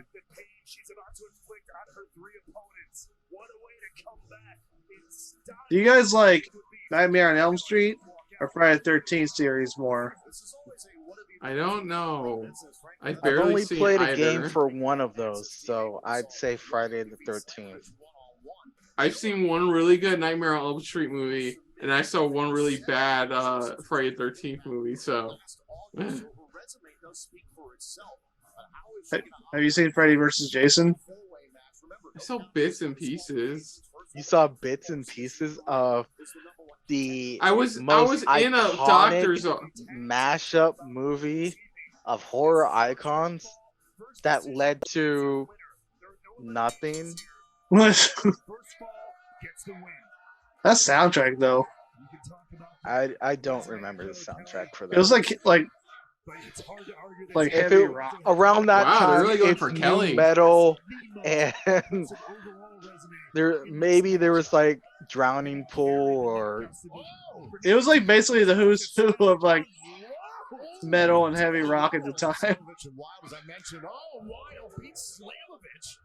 A match that really surprised Slamovich, who was pretty ticked off after the fact, putting her hands on Impact Security. Tom, it seems like she's still pretty ticked off. Yep, picking up right where she left off, and now it's Killer Kelly in the ring with Deonna Purrazzo. Slamovich not one. Man, all their divisions are stacked. As right now, Their tag division, their knockouts division, their X division, their world title scene. Get out of the ring, you can't lose, and sit right back in. Kelly Im- trying to win I the love- contendership with a kick out. Was that? What's that? I would say how their roster is just really good. It is. Dude, what if they get Santino to come out during an AEW event? Huh? Like, MJF tries to cheat to win against the Captain Sean Dean, who has, like, an undefeated record against MJF, and then he forces them to restart the match. I don't think we talked about that. How do you think the story would go if Khan really did buy WWE? MJF story. I don't Oh, know. I think his story would go. I think for nostalgia purposes, it would be a simulcast episode of Rampage and SmackDown. I would love for Tony Khan to go, yeah, Vince, you want a job? Play my car. Yeah, I highly doubt Vince wants a job. No, he wants to get paid, and then hopefully Fuck off. I knocked on one there, but It's not gonna happen. Onto the group on the Wilde and Kelly there, but then also Masha Slamovich, the huge flipping Ooh. senton to the pile. This one It's more likely gonna be Comcast. yeah, like best bet NBC Universal, least bet I don't know. Yeah, maybe Warner Bros. Anyone but Saudi Arabia. Yes, at this point, like that's why I didn't post anything about the Saudi thing. I'm like, everybody's saying it except for WWE. Well, everybody's saying everything except for what's officially happening. And so far, Yeah, nothing like, is At the end of the day, officially these are dirt sheets. Yeah, like lighter stuff, I can believe, lighter reports about certain things happening backstage. But this is a grand thing. I'm gonna wait till like WWE officially says something, Honestly, as much as I don't want Disney to buy anything else, Dude, Mickey Mouse, Universal Champion. Just think about that. I mean, it already is a Mickey Mouse title, so Big old Mickey symbol in the middle. That is an interesting show, Cole. Certainly is. Hey, but it works. ooh, Do not turn your back on a virtuoso. Oh, big pump kick by Purrazzo. Has got Slamovich down. I'm just thinking though, if one of the streaming service giants buys WWE, do they just move everything to their streaming service? Like if Netflix buys it or Amazon buys it, or It'll be interesting because, okay, let's say if Warner Bros. Discovery does buy it, is all that shit just going to HBO Max? if AEW better hope Warner Discovery doesn't buy it, because they'll be like, we own WWE, why do we need Ooh. AEW? So wait, who would? I like this fight. It's cool. That's a question. But right now, clearly, Like Tony Khan better pray Warner Discovery isn't the one who buys WWE. don't care as now they turn the attention to each other. You can imagine Tony Khan going around like the beginning of a thief movie, recruiting people. Ugh, hey, you son of a bitch! I'm in for buying WWE. You son of a bitch! I'm in. I just don't think. Number one, I don't think the Like Khans the have ghost enough of Ted money, Turner comes up and goes, "You son of a bitch!" I'm in. because Tony's father, he's worth about $8 billion. WWE as a whole is worth about over $11 billion. So I don't think they have enough money to buy WWE. Well, that's why the report also said they're looking for other financial people to help them out financially. At the end of the day, though, it says Vince has final say who gets to buy the company. He's not going to do it. Dude, come on. Could you imagine Tony Khan doing what Vince McMahon did after he officially bought WCW? That segment where he did. Vince would never give him the satisfaction. Like I said at the beginning, money talks, man. Yeah, but his ego is bigger than any amount of money. More than a second in this one. Drop kick right between the shoulder blades. But think about it, Triple H would be a filter. Besides, for I also Tony Khan don't. creative. I also don't want Tony to buy WWE because I don't want there to be a monopoly. It's not a What, the board monopoly. game? If Tony Khan owns WWE, AEW, and Ring of Honor, Oh, hold on a sec. Look at this caught by Purrazzo. The strength of the Nice stuff. number one contender shot and kick out. Deanna cannot believe it. An absolute I don't think he's kidding you. strength there. But now is the time that Virtuoso says. It is time to end this. And once again, So have like what, 3 matches after this? and looking for uh, I know we have Edwards, Gresham, and Maclin, Swann, and knockout swirl title. It's broken up by Kelly. And now look at Purrazzo dragging Slamovich out of the ring. Kelly on top of Wilde. Everybody's trying to eliminate some competition one at a time here. Yeah, this is 3 more matches. Okay. But Kelly not done yet. Looking to lock in. Trying to go for the killer clutch. Going for the killer clutch. It's got the killer clutch for a moment. Almost had it fully locked in. Fine. You get the killer clutch. Could this be it, though? Look at Purrazzo trying to block. The gifted submission specialist in her own right. Purrazzo finding a way out. Turning into the arm. Ooh. Into the Fuji war. Could she snap the arm and pack her bags to So somebody better break that up or she's tapping. her toes tapping, that's for sure. Woo. So wait. Kelly, and now Kelly turns it around. How did that? Let's go for the Yeah. clutch. She's going. Purrazzo. The clutch is locked in at the end of Purrazzo here. How long can Purrazzo hold on? Dropped hold by Wilde now. Wilde. And the Submission's going wild. Pulling submissions here. I hope you didn't mean to say that.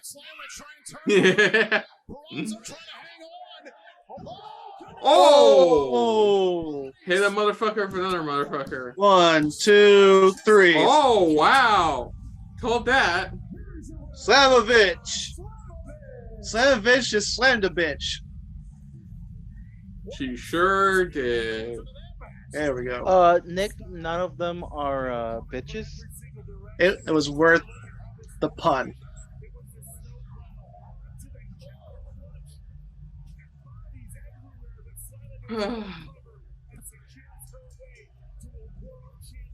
Director of Authority. All right, Slavish gets the winner.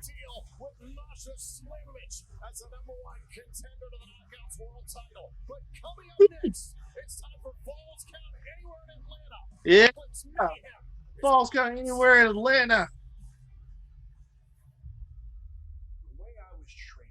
Man, they've done a great job with Maclin. Yeah, they sure have. There we go. That was the reward. That just doesn't seem to be the thing here at Impact Wrestling. Okay. Dream Forbidden Door WWE AEW New Japan. Dream match, go. Okay. I'll play along. Looks like he could be Cody's evil brother.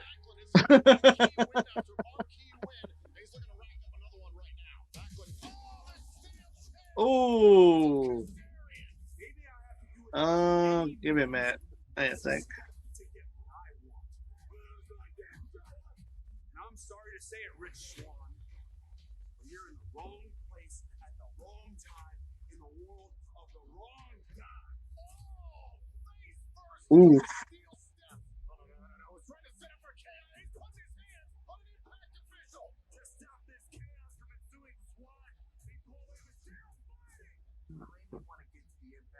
Championship. It was a little challenge. You, me, hard to kill. Falls count anywhere. Honestly, I would choose MGF versus Rollins. So you want to get to it? Would be really cool.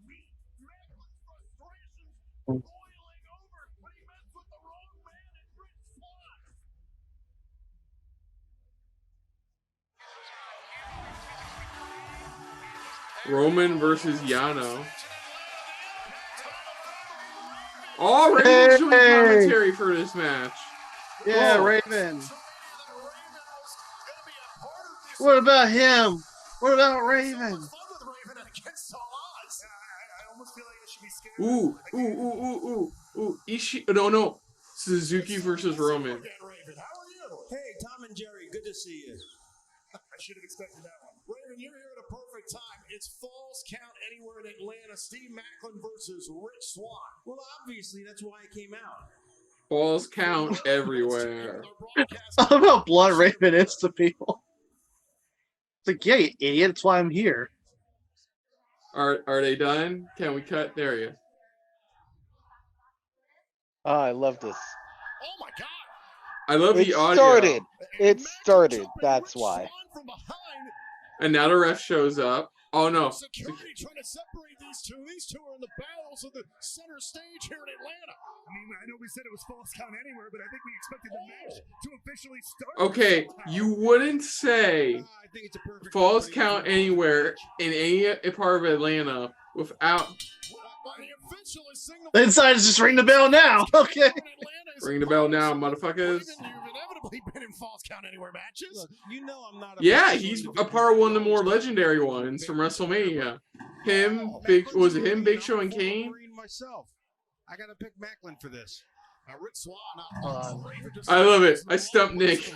Nick's like 2 seconds. I know Kane was in there, but I'm trying to remember. I remember Big Show said they almost, like, a golf cart spot went awry and they almost shut the power to the entire arena. Yeah. Yeah, that'd be ridiculous. You're right. It would be ridiculous. Yeah, you're right. It was Kane Big Show. I thought it was Kane Big Show. I just wanted to confirm. Yeah, that was Kane, Big Show, and Raven. Yeah, 17, which one of the greatest WrestleManias ever. Woody? WrestleMania 17 is still up there as one of my favorite manias. I'm crossing my fingers, hoping they got Paul White for tonight to just walk by and go, nah. Whatever it is, it's like a cocktail tabletop. Oh yeah, it's one of those IKEA ones. So. That might be the refuse. Oh God! Ooh, that thump. Swann has had very little offense so far. This isn't gonna last long. Oh, here's cover, and a kick out by Swann. You haven't even been around the Atlanta block yet. I mean, they haven't left the arena yet. Absolutely disgusting. They are fighting. I don't. You gotta think about it. People driving by, seeing that, going, just keeps driving. Swann's head. Swann was sandbagging. He's trying to sandbag him. Oh God! These two are battling out. Do you think it's gonna be like Harper versus Ambrose? Oh, Cutter! That was nice. Do you think it'd be like Harper versus Ambrose? Where it went on multiple segments. Yeah, they leave. We see a little bit of match, and then they come back.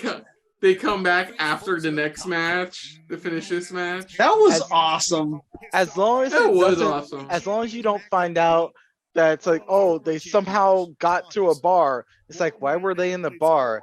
And because the cameraman's there and they cut a little too early, you see that they're drinking to hydrate themselves. So they're just like, shit, we're on. I don't disagree with you, Raven. But guys, on the flip side, Rich Swann, he's a former Impact World Champion, and there's a car coming up the ramp. Oh, and a big kick there by Swann, and like, get the fuck out of the way.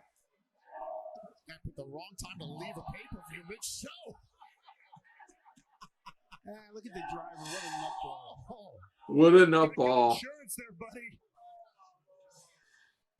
Hope he had nutball insurance. Driven out of there. Oh, my God. Maclin speared Swann through the barricades. Now the car can go. Entire mess of barricades. The guy in the car's like, thank you. Drives away. Hold on. Trying to win this false count anywhere match and a kick out by Swann. Yeah, you're taking a walk down 17th Street right now. Yeah, see, this match should have started at the beginning of the show. And we should have just gone multiple segments. Yeah, like one segment they're in a bar, another segment they're in a dance club, and then where Swann has a spot where he's dancing and shit. You know. Oh. Then they go to a random fast food joint, probably Subway. No, if you want to go to Atlanta fast food joint, you got to go to Varsities. Go there, like just. Yeah, Varsity. I don't know. It feels like some of the best chili dogs you ever had. Yeah, you if you're ever in Atlanta, you got to go to Varsities. Yeah, Swann shoves a chili dog into Maclin's face, like good stuff. I swear to God, if they just go back to the ring and finish this match, I'm like, why did you say anywhere in Atlanta? You can't tease us like that without doing that. Like at one point, I thought he was gonna get the guy out of the car and then eventually throw Swann into the trunk and drive off. What's your neighborhood like? I don't want to find out. As this You action want the most violent scenario possible. going for more and more Yes. in the building here. Yes. Center- A Burger King at 5 p.m. at 5 a.m. that was almost beginning No to- reason. Oh, But sure enough, they fought out here in front of us. I swear to God, if this is where the match ends, I call complete and utter bullshit. Got a second wind, obviously. And Swann has got a nothing wind. He is taking a lot of punishment. Yeah, I feel bad God for both dang. of them. The weather up there must be like crazy cold too. Maybe Oh, that's yeah. why they didn't do it. It's like they realized how cold outside it was. I've been in Atlanta in October and it's fucking cold. If it's as cold there now as it is here in Mississippi, it's fucking freezing. Oh yeah, outside in Florida, it's cold, and then there's just this giant like wind blowing that's pretty much just like reminds you how cold it can really get. Somebody who's made it very clear he wants to get back to that title. And just telling Maclin, Come on. that shot so bad as well, you gotta go through me. Oh, if Maclin wins, I can see him being Alexander's next opponent. If Maclin wins, I'm gonna be pissed off. This match didn't promise what we wanted. What Well, did to be you fair, want? you set up your own expectations. They told us anywhere in Atlanta. I'm Yeah, pretty sure they're still in Atlanta. Does not count. It's still in the fucking arena, technically. Is that where's that arena at, Kristen? I don't It's know. in Atlanta. What do you mean you don't know? It's in Atlanta. No, I mean where exactly in Atlanta? Jesus Christ. They promised it'd be anywhere in Atlanta. Like I said, I call bull crap if this is where the match ends. Didn't do anything fun with this. Yeah, that's why I think of this match too. I think that's Matt what he just thinks was- about your comment. Yeah, that's what he thinks about your comments. That's one on the concrete, one on the floor. Is it enough? Cover Maclin able to kick out. Maclin still proving why he's tough as All nails. night long. Tough as steel. All night long. Well, now, wait a minute, look at this. Maclin looked like he was going to use that camera cord, and instead it's Swann showing how nasty he can get. Oh, my God, look at this. Over that Nelson.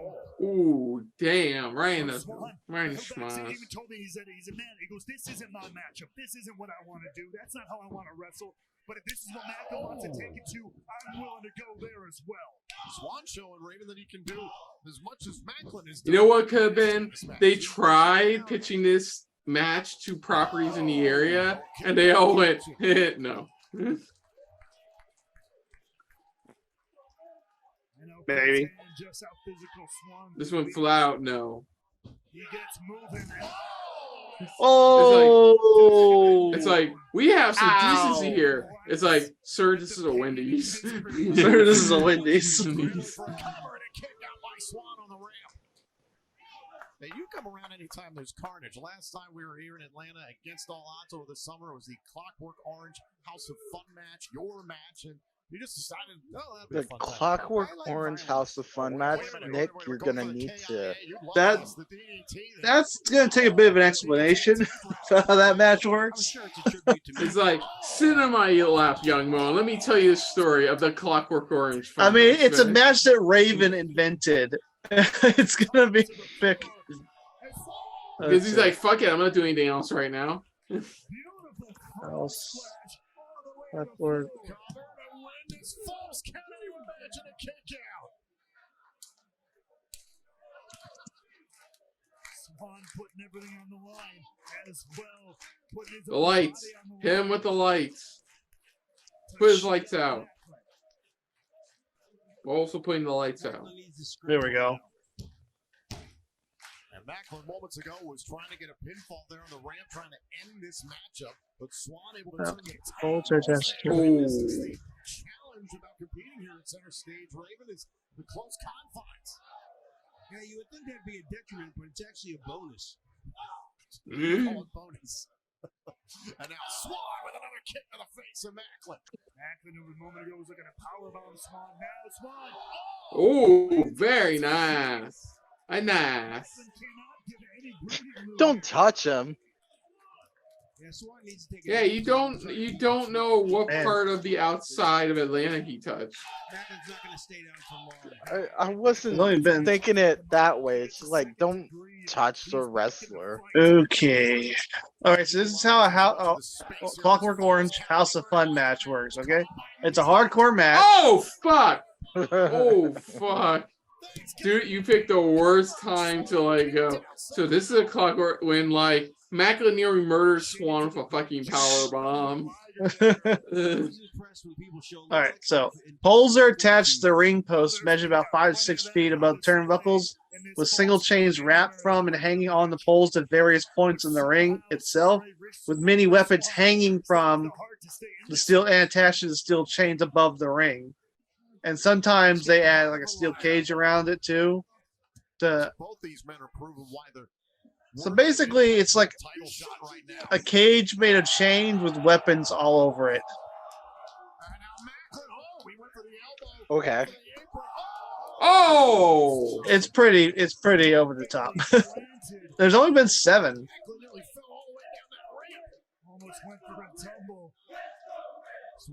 All the first 6 did include Raven, but the last one they did last year, Moose defeated Sami Callihan. Which, considering Sami Callihan's like this generation's Raven, it was appropriate.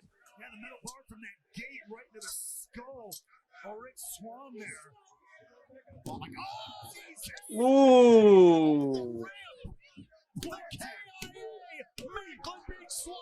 Okay. That was nice. But of course, you're disappointed because it happened in the ring. Well, In the arena. I mean, that was enjoyable, but like You kind set your of like- expectations too high. they told us anywhere in Atlanta.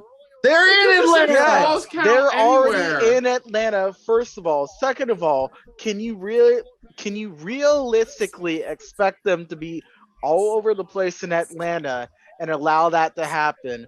Especially if it's like, you don't know how people are. This isn't like the late 90s, early 2000s WWE where they could be like wrestling at WWE New York and it's like everyone's just cool with it.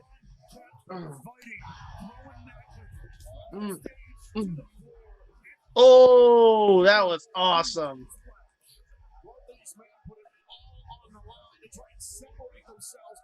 Yeah, I think Maclin's going to be Alexander's next challenger.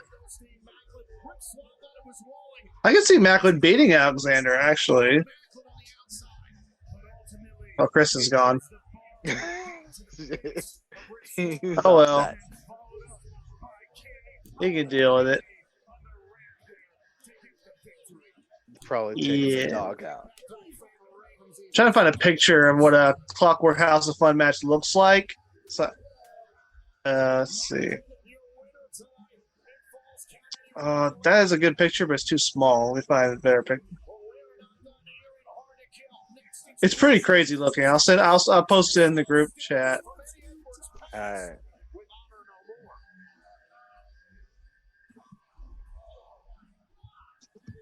We want some dill pickled flaming hot chips. No, I don't want your flaming dickle, whatever it is. Wait, what did you just say? I don't want your flaming what? I don't want your flaming dickle, and I don't want your cheese crater near it either. Ooh. You're actually not half bad. I hate pickles, but they're not half bad. I don't care if you like your flaming dickle. All right. Beautiful. I'll be back. That's the end of the show. We're done. Nobody gonna top flaming dickle. Flaming Bye. dickle. Flaming dickle.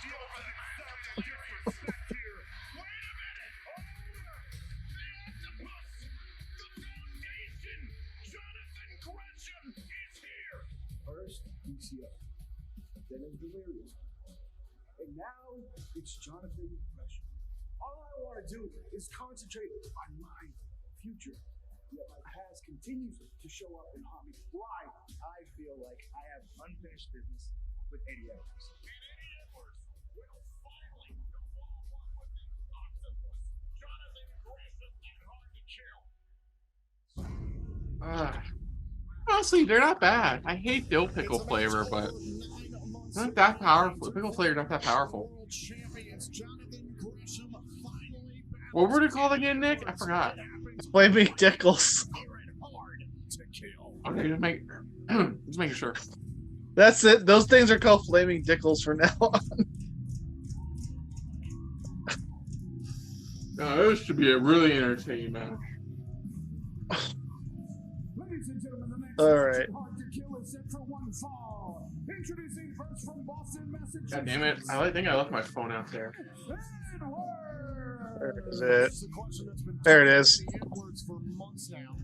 All right, guys. I sent a picture. That's Clockwork House of Orange. I mean, Clockwork Orange House of Fun match.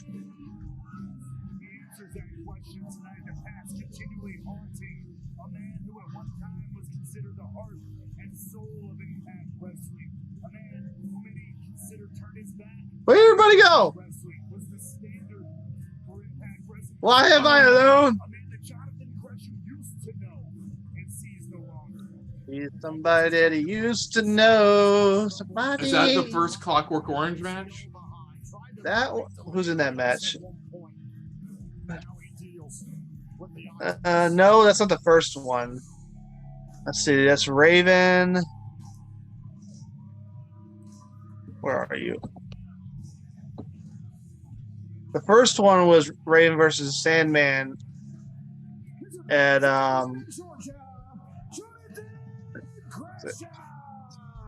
Gresham. Oh yeah, he's in Atlanta, Georgia, his hometown. He's a perfect 6-0 in singles matches here at Impact Wrestling. However, he hasn't lost a singles match here in his hometown of Atlanta since 2018. So he's got the statistics backing him up. That's pretty good statistics. That white guy back there is not impressed.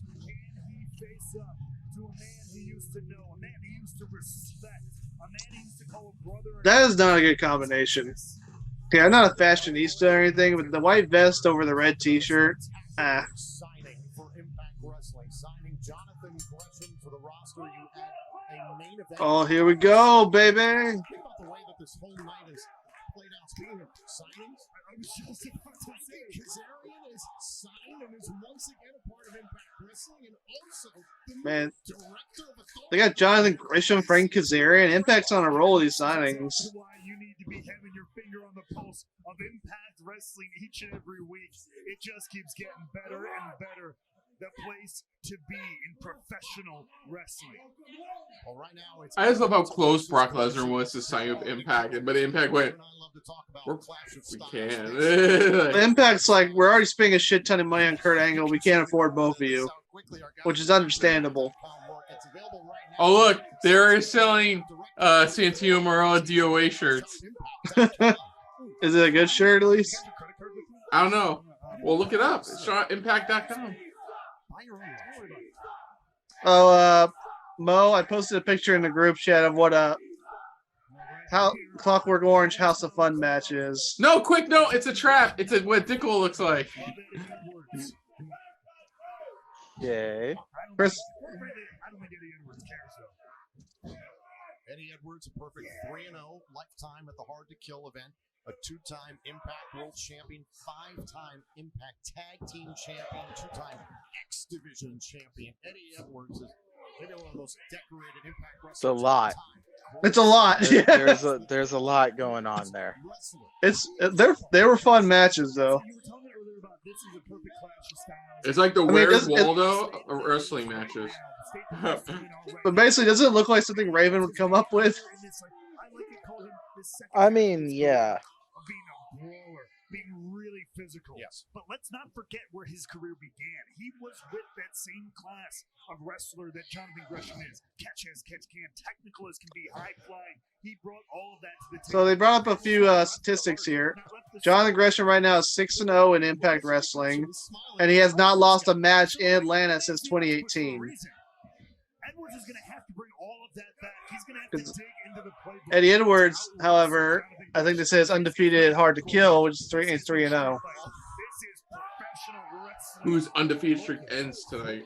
Gresham moves. You think you've got him cornered, and it just doesn't last. It's quick, it's clean, it's smooth. And now Edwards, a second time, tries to toss Gresham out of the ring. Gresham trying to push the pace here. Edwards gets frustrated again by Gresham. You can clearly tell the game plan of Edwards is to bring this. How do you guys feel about his mohawk? Look at that smile on Gresham's face. I mean, It's nice. on Access TV. I don't know about Just in general, it's whatever to me. You I mean, gotta that stand color, out. like that color choice. Who can outmatch Jonathan Gresham? I don't know if You there's gotta anyone stand on out. this planet who can outmatch Yeah. Gresham. Gresham soaking pat. Man, Gresham is tiny. I'm sorry, he's just a little guy. I was going to say, you don't have This little guy can move. if you knock somebody's tooth out, that's a good way to take an advantage in a matchup. Edwards trying to throw Gresham around a little bit, but look at Gresham. He stayed close. Whoa. Gresham showing he can fly with the best. I mean, he can take it to the outside as well. Oh, somebody's wearing a So, Dragon with Con Dragon shirt. Con. I know, he's all too. A lightning strike like chop. I can go grab my Dragon Grenade right now. I felt like I heard a rumor they're going to merge Dragon Con and Anime Weekend Atlanta. I don't know how I feel about that. Busts out a traditional, a classic arm drag to Eddie Edwards out on the floor. So he is. Feels I feel like they should be separate things. Finally gets Gresham back inside the ring. Gresham single leg takedown here. This is where it can be real trouble keeping it. Hopefully, I'll be back in Atlanta this October, as long as I save enough money. That toss overhead belly to belly there from Edwards. And that'll put a For stop to the Anime step Weekend. of Jonathan Yeah, Anime Weekend Atlanta, my favorite con. Down goes Gresham. I wasn't able to go this past year. The first one I've missed. Eddie Edwards trying to shake some life into Fortunately, his- money situation was just not helping, not working. Eddie Edwards is, of course, a big Boston Celtics fan. He's channeling a Marcus Smart hairdo tonight. Go from 4 I did find on Facebook, but there is going to be an Anime Con in Jackson, Mississippi, in March or something. I might go to that. I hadn't been to a con in Mississippi in a long time. Edwards was so desperate to put the pass behind that. Of course, the last time I did that was like early 2000s, so cons weren't anywhere near like they are today. Every hit, Eddie Edwards hopes to put his pass behind him. Maybe I'll submit a panel. He feels that is the way he can move forward. I haven't done a panel in a long time. I like doing panels. Things still complicated between Alicia Edwards But and Eddie what Edwards. would you do it on? Huh? What would you do it on? Did you ask me what my panel would be? Yeah. Sorry, I'm having trouble hearing you, Mo. Yeah, that's why I was asking. Oh, yeah, I have a panel about anime based on Western literature. So the anime adaptations of like Count of Monte Cristo, Romeo and Juliet, Howl's Moving Castle, stuff like that. Wants to get this done his way. All right. Pro wrestling. Yeah, I did it once at Haunted Matsuri and twice at Anime Festival Orlando.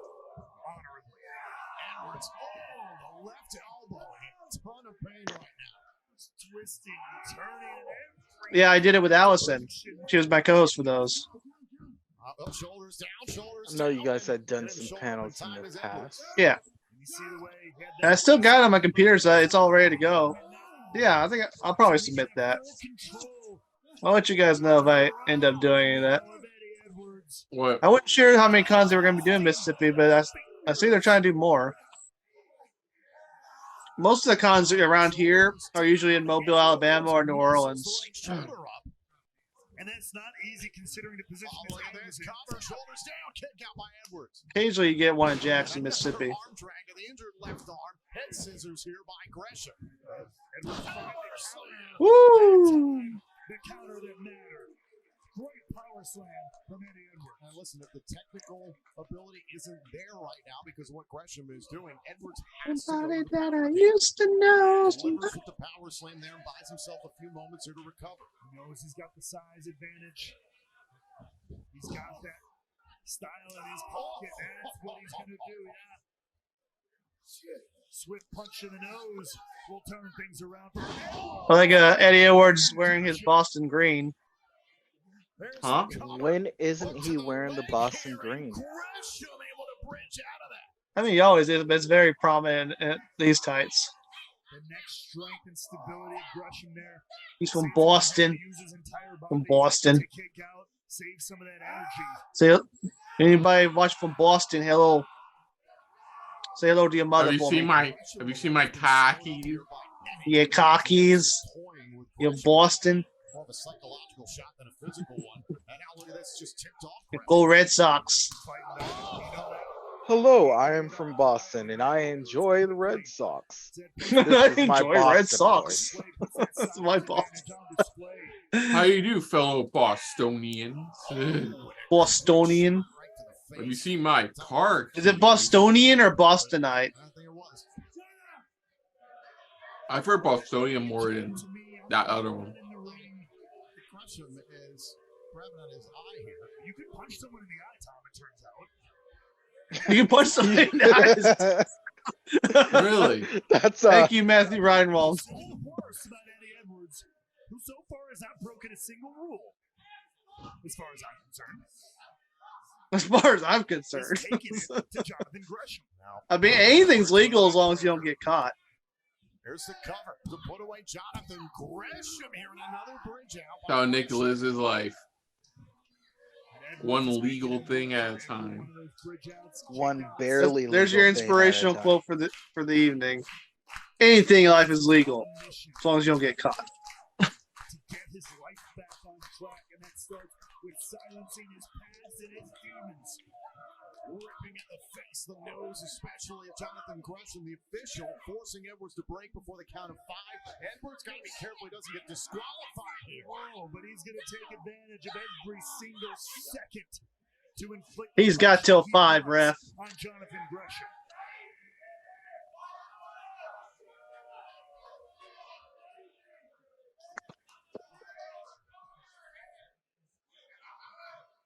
Jonathan Gresham being pushed into the proverbial deep water here by Eddie Edwards. He's in deep water. Eddie Edwards, he feels confident right now. Look at the way he's trying to toy with Gresham. I don't know if that's a smart move. Oh. Ooh. Slap fight. One got enough of Gresham. Gresham lost his equilibrium there after that slap by Edwards. Gresham wound up like he was going to do it again, but One thing I hate about I stopped eating Flaming Hots in the first place. Your mouth doesn't taste the same for like, and then like the inside of it tastes weird for like. I don't need to know about the flaming Dickles in your mouth. Shot right to the chest, and look at Gresham pop back up. oh, down, but continually rising to the fight, rising to the occasion. Edwards continues to drop bombs in this matchup, but Gresham continues to retaliate. Gresham literally bubbling up, meeting Eddie Edwards where he's at. Oh, and a shot to the Ooh! and another chop. There goes Gresham.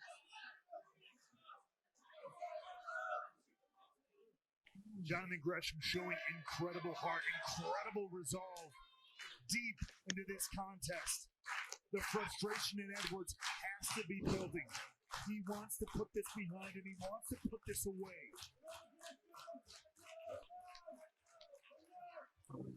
Oh, you could hear that to the left. One thing I'm gonna miss. Sounds like it could have been pretty close to Not living in Florida is not having too many wrestling shows come through town. Wrestling does come, they usually go either Jackson or the coast. That's one thing I loved about TNA back in the day. Like they came through like smaller. Well, Hattiesburg's not a small town, but not many people did shows there. I mean, Heavy shots if back and anything, forth between Gresham you and know, Edwards. Which man is going to relent first? And there isn't really an indie. I mean, there is a local wrestling federation, but it's like super indie. It's super indie. How super indie? Like Southern how indie. super indie is it? So indie, they can't afford a ring. I And mean, they then got it's a like, ring. They got a ring. nah, It's so indie. They all come out to the same entrance theme. Oh, right in his arm. By the way, this really good match happening right now. Yes, it is. Whoa. Oh. oh, that was nice. Battle of two former Ring of Honor World Champions.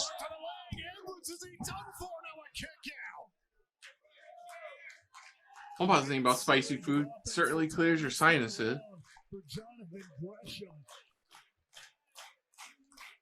can wrestle you? He can fight you. He can outperform you from any place at any moment. We're probably gonna be getting a very long main event match. And now Eddie Edwards Or a very short one. Could Jonathan Gresham be? I can already imagine you complaining about how short the main event is. Short the matches. Edwards holding on. Could have been a minute longer. They're just sure. Just have Christian saying could have been a minute longer. Honestly, none of those matches have made me feel that way. Hold on from the middle rope. Whoa! Oh, nice. Oh, He totally Samoa Joe'd that. Except with a lot less sarcasm. You saw the way that Edwards was favoring that left arm, even on the Blue Thunderbolt. Take a look at this. Knocks Gresham into the ropes. Beautiful Blue Thunderbolt. Whoa, boom. Gives out. He's got to favor it right there. Not enough pressure on that cover to get the job done.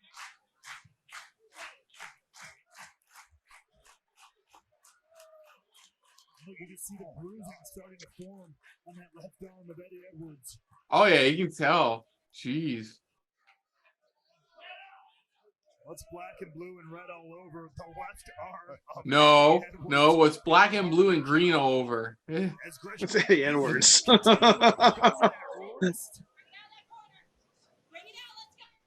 Gresham having his head driven into that top turnbuckle.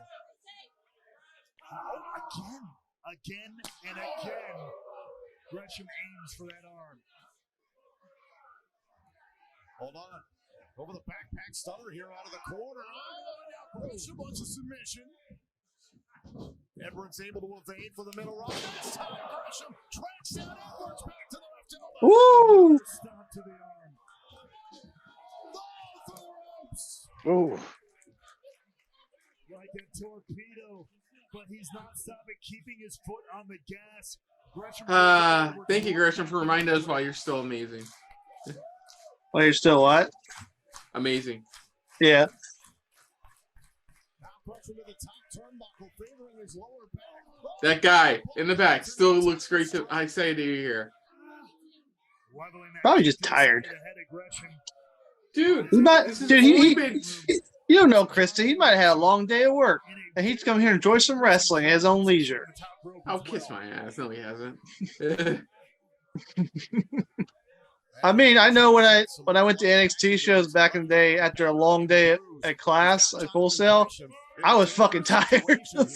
But I still enjoyed the also, show. if you were going around the time when they were Sammy's. doing like back-to-back kind of shows, Yeah, like multiple that was tapings. Long. Oh yeah, like four episodes in a row. Yeah. Will he come back in time to stop this? Hey, at least The thing, when they did it to me, like when they did it to me on that front, they gave me a signed Johnny Gargano poster, and I can't complain. Well, you also didn't know what you were getting because I remember Oh. getting something similar, but it was Whether that was Samoa intentional Joe. or simply Eddie Edwards just falling limp from the pressure. Oh, of the dang, he hit his Super Bowl. mouth. Either way, incredibly effective. I think it's part of the He is not in a match. good way right now. And now Edwards trying to collect himself in the corner. Jonathan Gresham again. He went jaw first. Oh, wait a minute. Nearly the Boston Oh, and the Boston knee party missed. Oh, suplex. Here's the cover. Cover. Oh, and a kick out by Edwards. Gresham's the Ooh, forearm to the face. Edwards able to kick out. Leveling these hard shots. Oh, damn. Edwards turns it around. And now Edwards. Oh, Oh, power bomb. Kick out by Gresham, but again, the left arm. Damn. That left arm caught. so for Gresham, it's his mouth. For Edwards, it's its arm. Eddie Edwards can't always get all the pressure he wants on these covers. Again, it's high intensity offense from Eddie Edwards at every turn. And Jonathan Gresham with these dizzying sequences. It's just what's going to give. And Gresham as well has shown he can fight just as well as Eddie Edwards. Some of these thunderous elbows to the jaw of Edwards. But somehow both these guys, some way, are still going.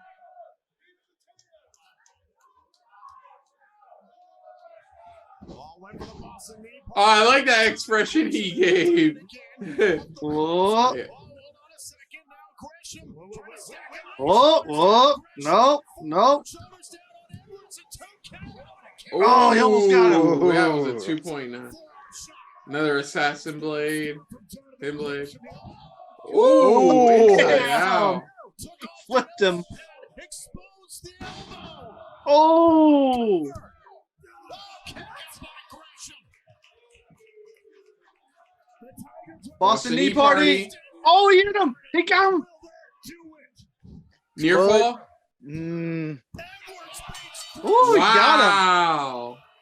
him. Damn. I thought they would have given it to fucking Gresham. Huh. I mean, I don't think it'll hurt Gresham. No, it won't, but seriously though. I know. His big Well, first but- big So, regardless of the outcome, I think that was a pretty solid match. So Yeah, that was a I don't great think match. it Hell yeah. matters which one won. Oh yeah, no, Eddie no, no, Edwards. no. So Eddie Edwards is still undefeated at Hard to Kill. His career and put his past behind him.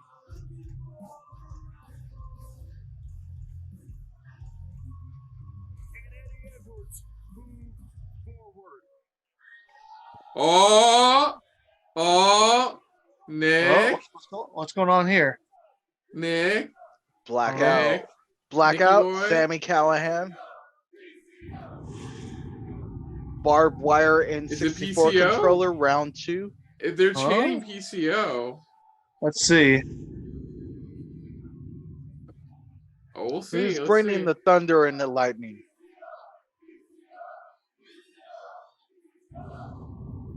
It's like they know.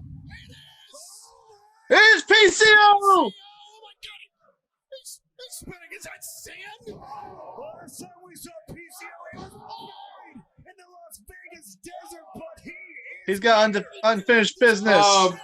Props for PCO. Somebody telling PCO, oh, by the way, you can have a mouthful of sand for like 5 minutes. PCO. PCO.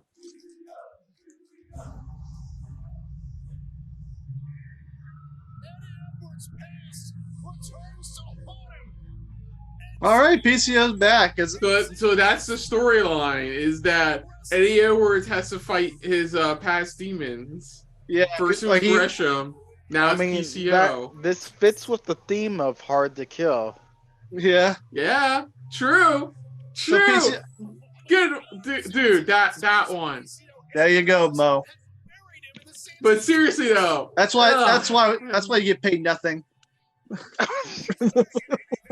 hey, he gets paid for looking good. with the past literally will not die. They don't pay the phone bill. You know, speaking of, If You it don't did, know that. we're going to be back in Las Vegas next month. Mo, what have you been drinking? Next time that will be live on Impact Plus, Fight TV, and YouTube for our Ultimate Something. Insiders. It's No Something? Surrender on Friday, February I'm not 24th. trying It's to part of the Friday weekend promote in Las Vegas. anything For ticket in information, particular. head to I've just been drinking something that has However, been the next time giving we'll me be a live on good pay-per-view feeling will be in throughout April this pay-per-view. at Rebellion. Oh, they're gonna announce Rebellion. They said April, so I mean. Yeah. Nick's like Mississippi. It's not gonna happen. Random part of Mississippi. No, it looks like it's Canada. The only time they did a pay-per-view in Mississippi was northern Mississippi. So South Haven. I mean, if I was, when it comes to like wrestling companies, out of AEW, Toronto! out of AEW, Impact, and WWE, for anyone to announce a pay-per-view in Mississippi, I think Impact would. They have done. They did one. They did one in South Haven, Mississippi, which is pretty much. It's right on the border between Mississippi and Tennessee. Nick, I just thought about it. You live closer to that event, Rebellion. You're closer. Oh yeah, I guess. That's an Positive. Nick, you gotta go to Rebellion, man. I'd like to go to Toronto. I like to visit Toronto. Fucking other guy. Last rodeo comes to an end tonight. Tasha Steele's talking about taking every opportunity, every chance to get an advantage. Steele's hit the cutter. Over. We have a new Knockouts World Champion. And that was an all night run.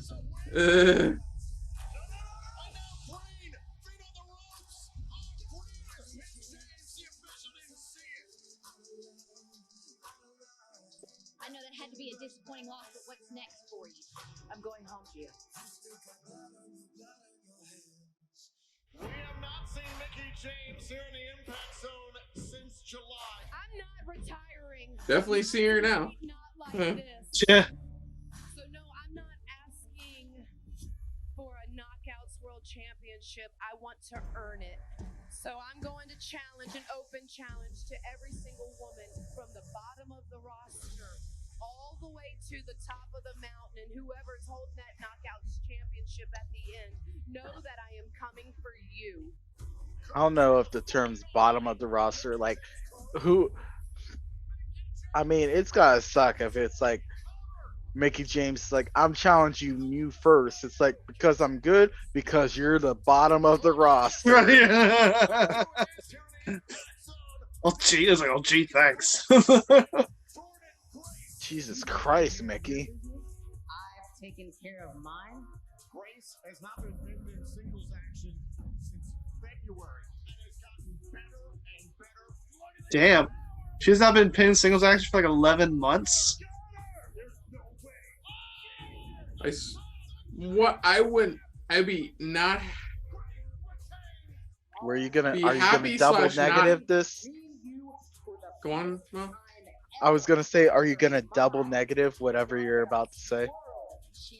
Honestly, no. Like, I hope Mickie wins, but then, like, at the same time, like, does that mean we just don't get the rubber match between Grace and Slamovich? It should be I for mean- the Impact Knockouts title. Yeah, but honestly, whether Slamovich faces Mickie or Grace, beating either of them would be a big thing. And I'm not willing to sacrifice my legacy for her career. And I'll be damned if Mickie James takes this title away from me.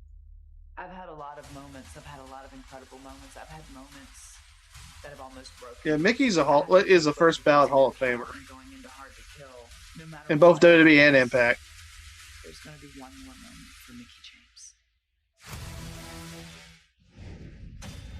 For months, Mickie James has been putting her career Hardcore country. out, all to lead to this, to prove that she could still hang Really feel like she's best just of retiring the her best country and career. become Knockouts World Champion. Mickie James in her 24th year in professional wrestling. This is to be Damn, her really? 200th match in Impact Wrestling all time. Will it be 200th? her last? Wow. That worked out. Even 200. Ladies and gentlemen, at this time, please welcome the Mattapini drum and dancers led by Chief Rhino Costello. Ah, damn, she going all out for this entrance. Wait, who is this that's coming It's out? Mickie James. Yeah, Mickie James is she's Native American. Yeah. Oh, okay. That's something I did not know. I thought this was really fucking awkward. She's come out in Native American ring gear before. WrestleMania 33. Yeah, I remember that because I was wondering about that, and later found out, oh yeah, she's part Native American. And I'm like, okay. That made more sense than Sting coming out to Japanese drum band.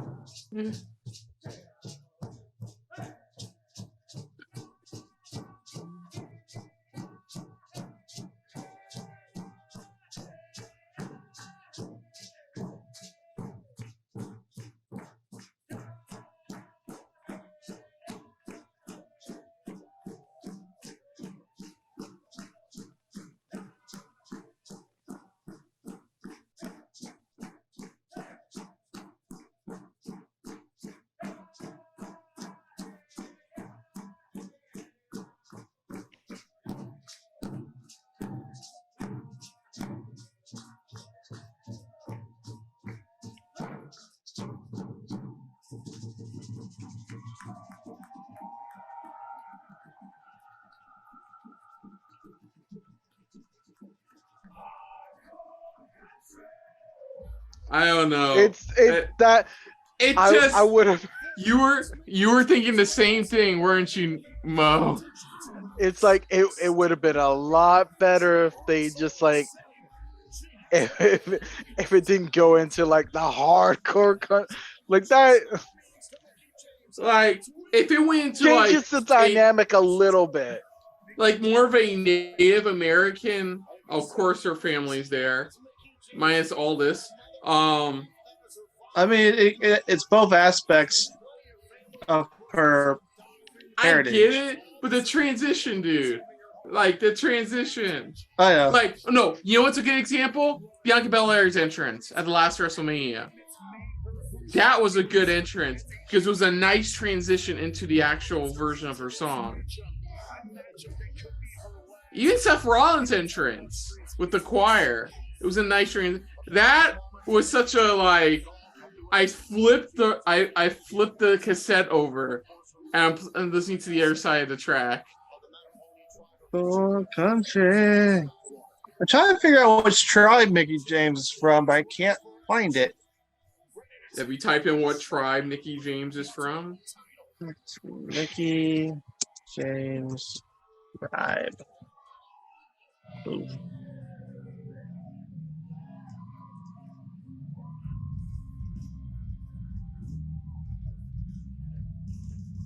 Final stop. Oh, she's I'm trying to make sure I say it right. Powhatan tribe. I think I said that right. Powhatan. Say it again. Going with Powhatan. Powhatan. Powhatan, yeah, something like it. Because at first, supposed to say that you said Peloton. I'm like, that can't be right. Powhatan. Oh. Okay. And then Jordan Grace's part of the Snoo tribe. Powhatans are native to. Oh yeah, that makes perfect sense. Yeah, she's from Virginia, so of course the tribe is native to Virginia. Okay. Yes, she's from the Virginia-based tribe. This is your hard-to-kill main event of the evening.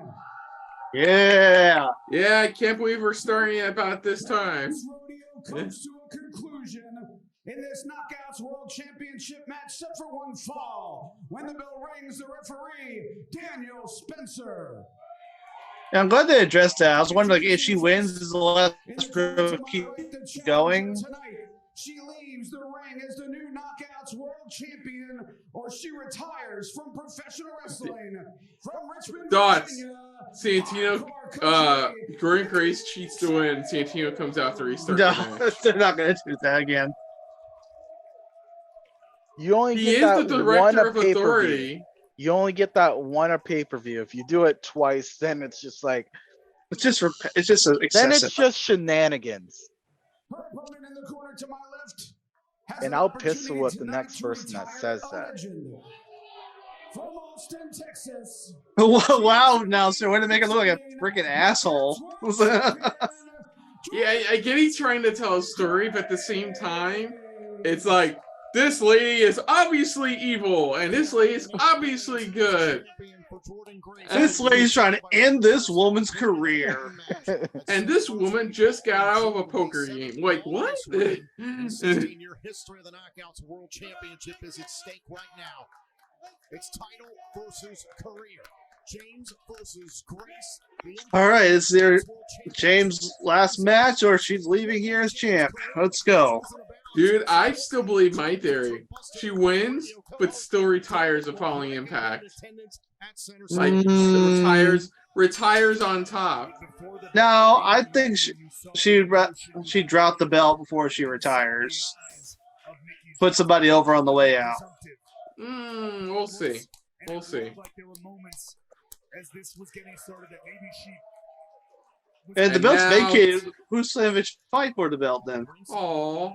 There is an Impact Knockouts legend and Tara, 5-time Knockouts World Champion. Very emotional. She was supporting Mickie James earlier on tonight, as was the Impact Hall of Famer Raven, showing their support for Mickie James, who's had an indelible mark on their careers as well as the path of Impact Wrestling altogether. I know you said impact of Impact Wrestling. I mean, it's not wrong.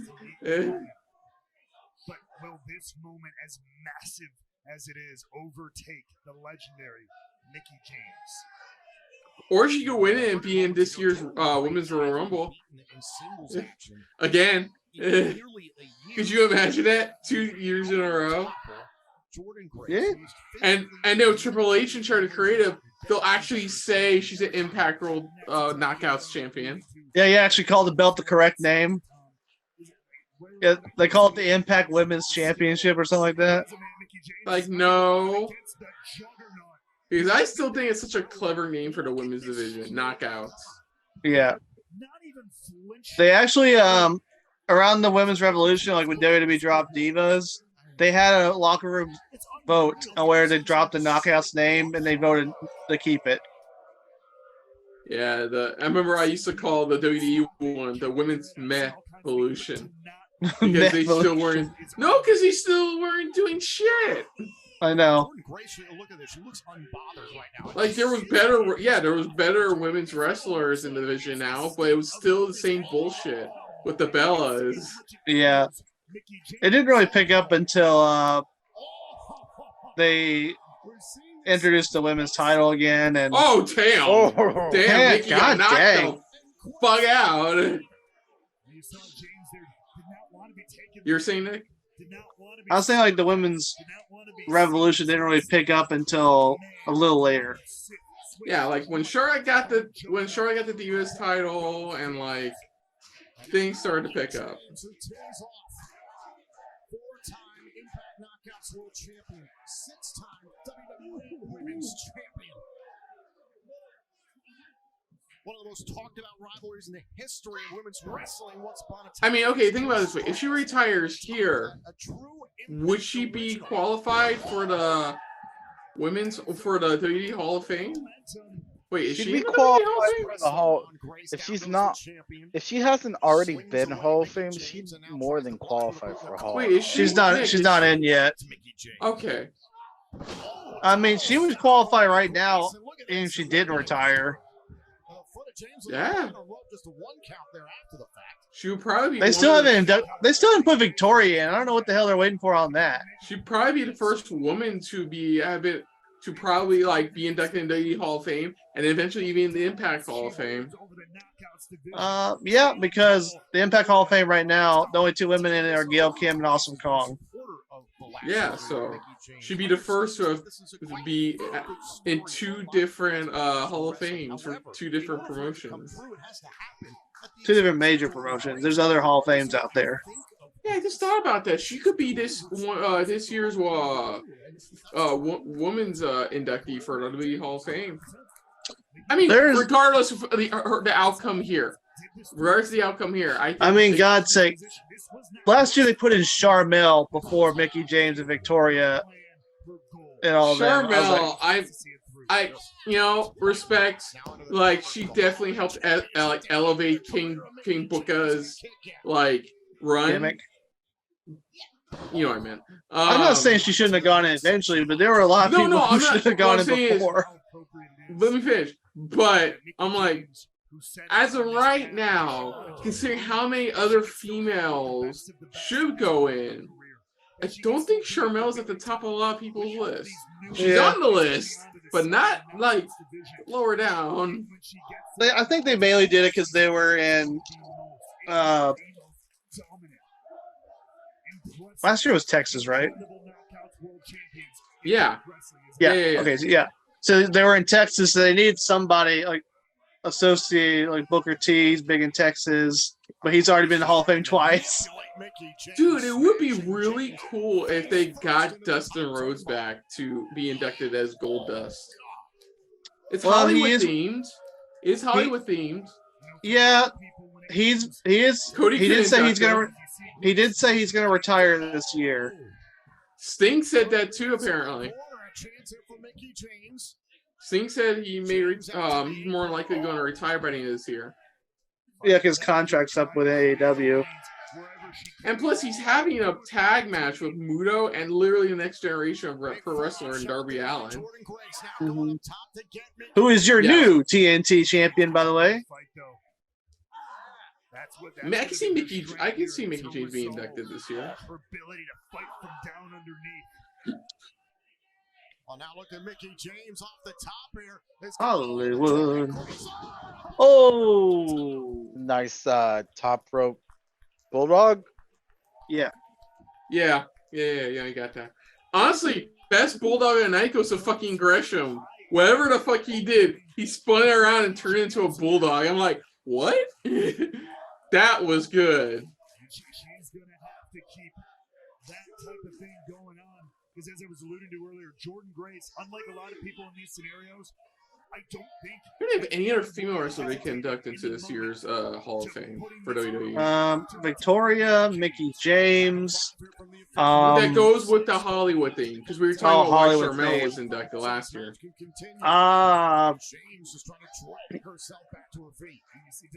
See?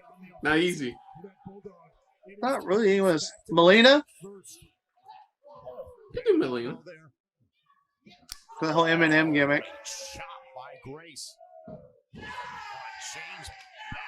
You got Joey Mercury inducted.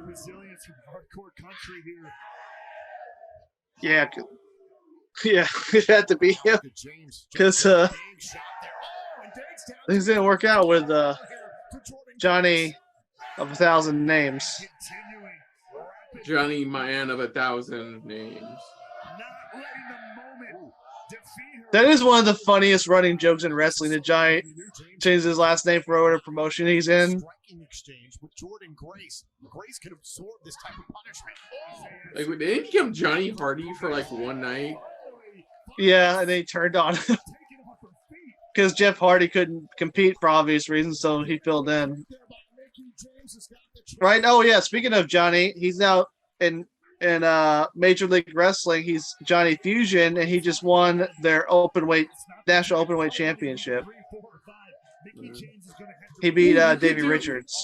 It would be weird and kind of awkward, but you could do the Hollywood Blondes for this year. Make Austin and Pillman Hall of Famer. Yeah, I don't think Pillman's in the Hall of Fame. Why the hell is Brian Pillman not in the Hall of Fame? Probably still sour about how he played him.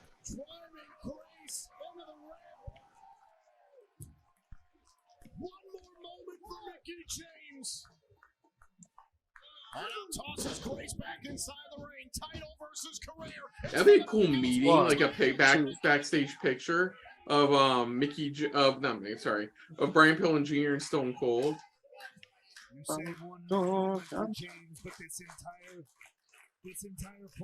Well, they had a good tag team with the Varsity Blondes, but they didn't do anything with them. What are you talking about? They did stuff with the Varsity Blondes. Nope. They gave them Julia, and then took him away. They took her away and gave it to House of Black. Julia became House of Black member. And so Mickie James slapped down that guillotine. She has a pretty cool entrance theme now. Like she's on dark, for obvious reasons, but like she has a pretty cool entrance theme though. Going to the top turnbuckle once again now with Mickie James. By the way, Kristen, are you Wait, happy? that Are you happy camera with your? angle? Are you happy with your new trios champions?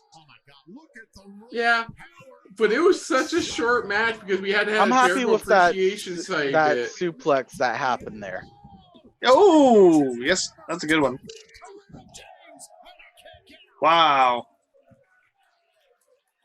This is a moment where Mickie James has to remember everything she's been through over 24 years in this business. The overall 24 years. Man, I'm still back in. What was it? Yeah, back in 2004, 2005, when they introduced her in WWE as Trish Stratus' stalker. Yeah, And she won. You know, that's the whole thing. They're gonna edit that part out. No, that's part. No, they won't. No, they won't. Yeah, it's gonna be at the beginning. No, that's gonna be her induction picture. Just her doing that. That's gonna be her induction picture. It's like, I mean, her fucking forcefully kissing Trish Stratus is one of the most famous pictures associated. I mean, even the time, like the time before that, when she wasn't even acknowledged for Impact time, you know, when she famously said that like all of her stuff was put in a trash bag. Oh like, yeah. You think she's essentially been burned in a way twice, and her showing up at the Royal Rumble as an Impact champion was a whole. It was a surprise in more ways than one. Well, she said they called her and said that that was a screw up on someone else's end. They apologized to her. That James is feeling. She's got to push through. But now Grace resisting in the corner. They worked it out. The strength of the Juggernaut. yeah, they worked it out. Not Worked it out. letting it happen. And now turning it around as well. I'm sure whoever did do that was no longer works there. Grace rushed into the corner. James Unless it's someone high up that. rushes. I highly doubt someone high up was packing her stuff for her. Ooh. Float over. Spine buster, float over pin. Some stank behind it. All the back and forth. But it was here. The speed and strength of the Juggernaut. But one more time, Mickie James gets her shoulder up. This is where Mickie James needs to remember what inspired the last rodeo. It was losing here in this very building in Atlanta in July to Chelsea Green. She decided to go home and pursue this, the last rodeo. Win or Man, they planned that out long term. title or call it a career. So we'll have her lose in this building, and then we'll end it in this building, the same building. What it meant, but what it has led to has been incredible. But Tom, is it about to be all? Oh, boom! Is it for Mickie? No! And a bridge up. Come on, guys. You know it's not it for Mickie yet. And keep an eye on these kickouts as this match goes on, Tom. I have a funny feeling they're going to get a little less emphatic as time goes on.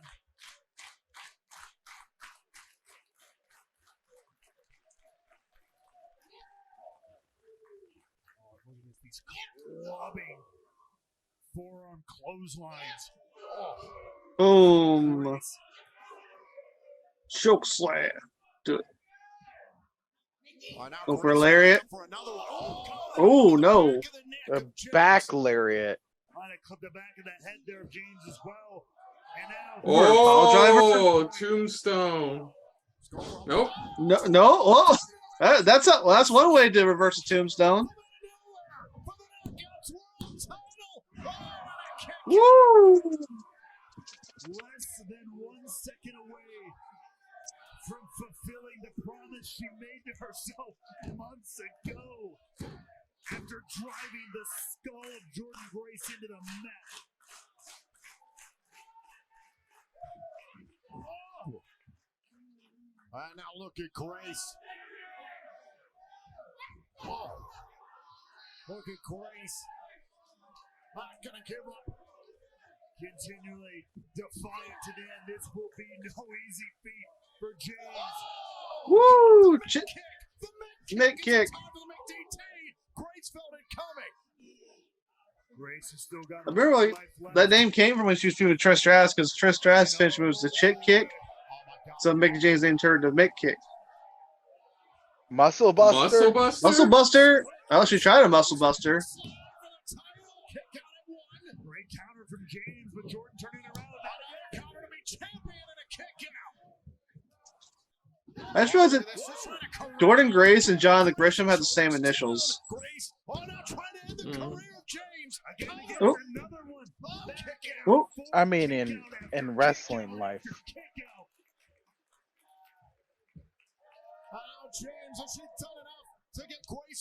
I was noticing her gears to JG.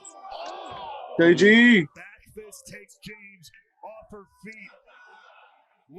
Oh my God. Where's the time for the Grace driver? James, 1, 2. Oh. Close, but no cigar. Oh, mid kick. Mid kick. Here another one. Pinner, pinner, pinner, pinner, pinner, pinner. Can this be it? 1, 2. Oh. No. But my God. Had that vibe, like, Oh. Had that vibe. That was a nice near fall, though. That was a nice near fall. That was 3. Tramp from the crowd.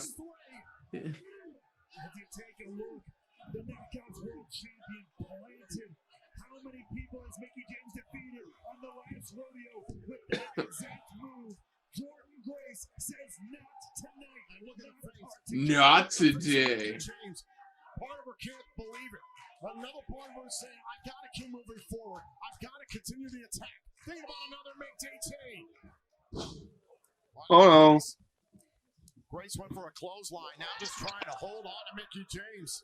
Does not want James to get any more openings like that McDT. All shoulders down to win the championship. Ooh. Oh no. Oh no. Oh, no. boy. Get to the ropes. Get to the ropes. What happened, No. what happens to Jonathan Gresham when he doesn't do the dishes?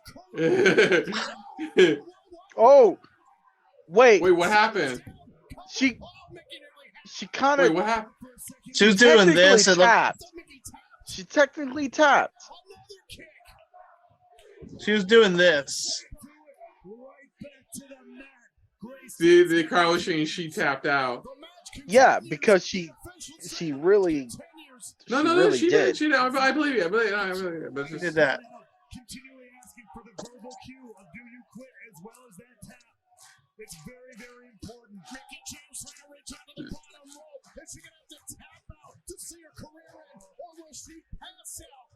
Oh my God. Grace dragging James back to the center of the Oh God. So doing that, this damn scratch the back of your throat. Yes.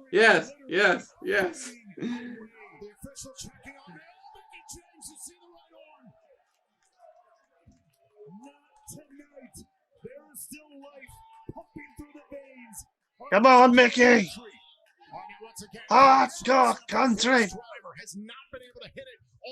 Little Scottish there. Oh. Oh, God damn it.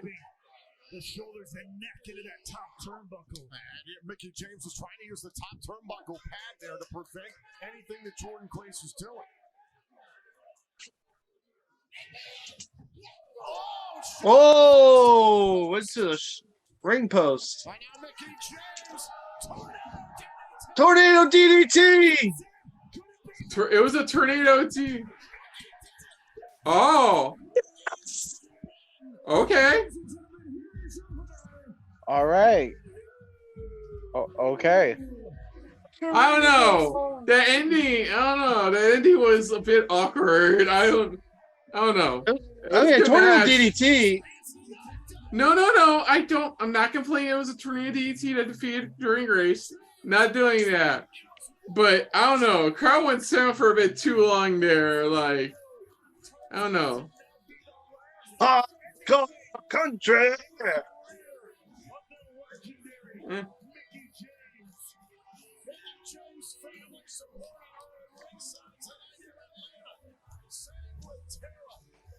Mickie James main evented and won hardcore hard to kill 2 years in a row.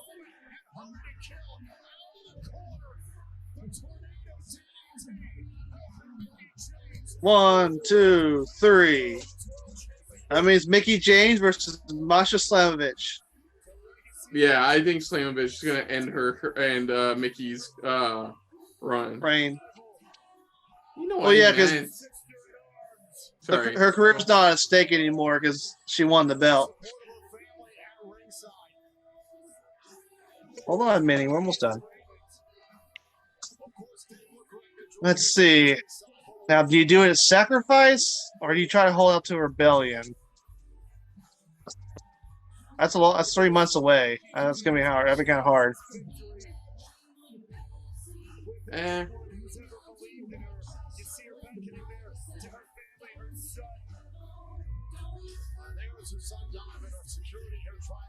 That's it. It's her son. That's also the son of the national treasure, Nick Aldis.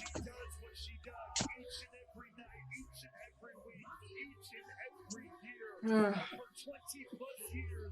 I'm starting to think about. I'm like, so is this the reason Slamovich didn't get it? Was because this was the plan? Was yeah, the probably end, like for Grace's reign to end with James? Yeah, probably so. I mean, they started by that.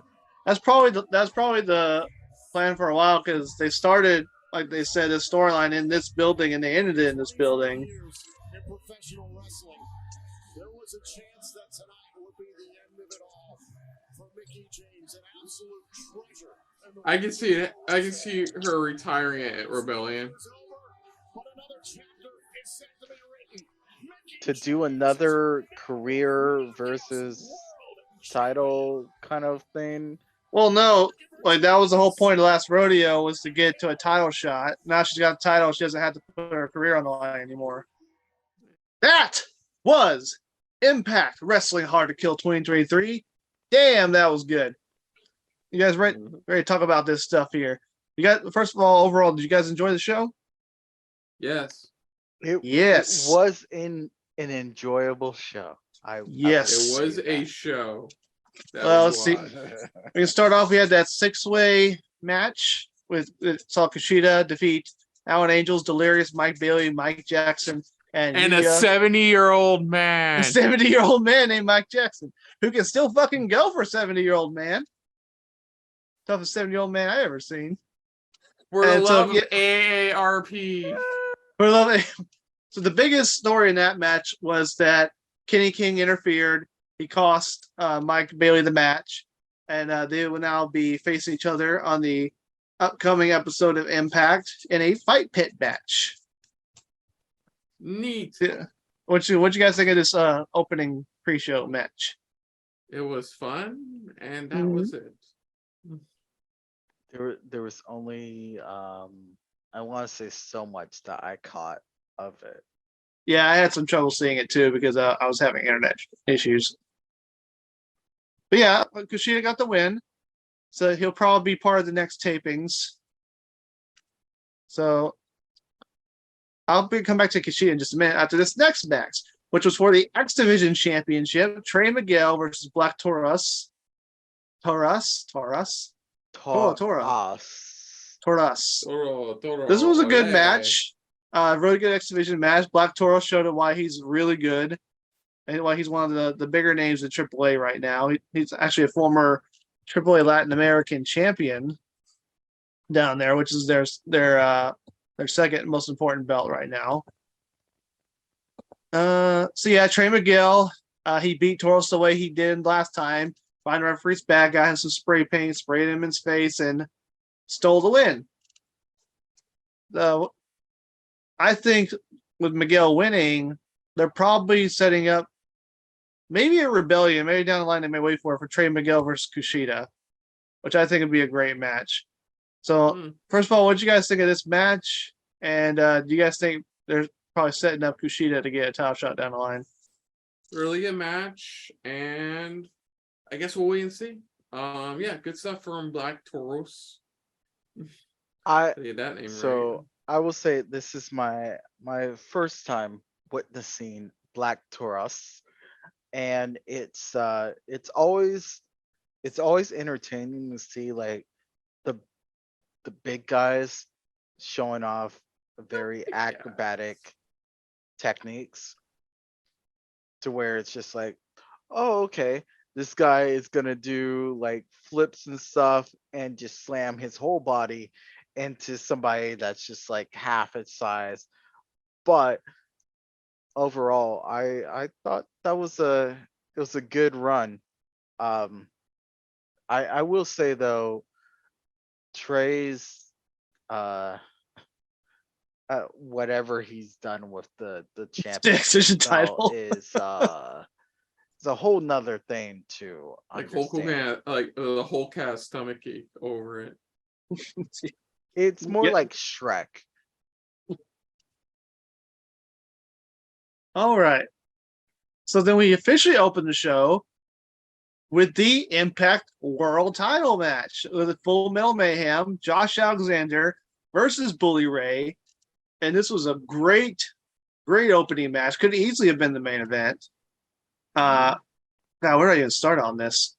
Alexander and Bully Ray just beat the fuck out of each other with anything metal they can put their hands on. Like Bully Ray's two minions interfered during the match, almost cost Alexander the win. He was able to overcome them. Then Alexander's wife showed up, begged for Alexander, who had been zip tied to the ring. Bully Ray trying to get her to beg for her child and try to get her to give him her wedding ring, but she was able to sucker him in, give him a low blow in the bully balls, which allowed Alexander to turn around. Please don't ever use that term again. I did it multiple times during the show. This is my first time noticing it. Please don't ever use it again. right? Right in the bully balls. Well, I have to say it one more time. Alexander was able to turn around, jumped off a ladder, put Bully Ray through the table, still wasn't enough, then decided, okay, motherfucker, I'm just going to break your fucking ankle then. And he just got him an ankle lock, and Bully Ray tapped out. Josh Alexander is still your Impact World Champion. What did you guys think of this match? Really fun, really violent. And that's going, Mo. So, like I mentioned during the match, the only part that felt like it was kind of slowing down the pace was the long drawn out between Alexander's wife and Bully Ray, to where it's like it just like the whole begging thing. Sure, I get that, but it kind of went on for too long. It kind of like killed a little bit of the pacing of the match before everything was going on. If the only way that I could see that justified is if like the people in the back were getting set up to come out or they weren't ready yet. But just in general, it seemed like kind of killed a little bit of the pacing. But overall, let's not forget. We'll go on. It was overall, I thought it was entertaining.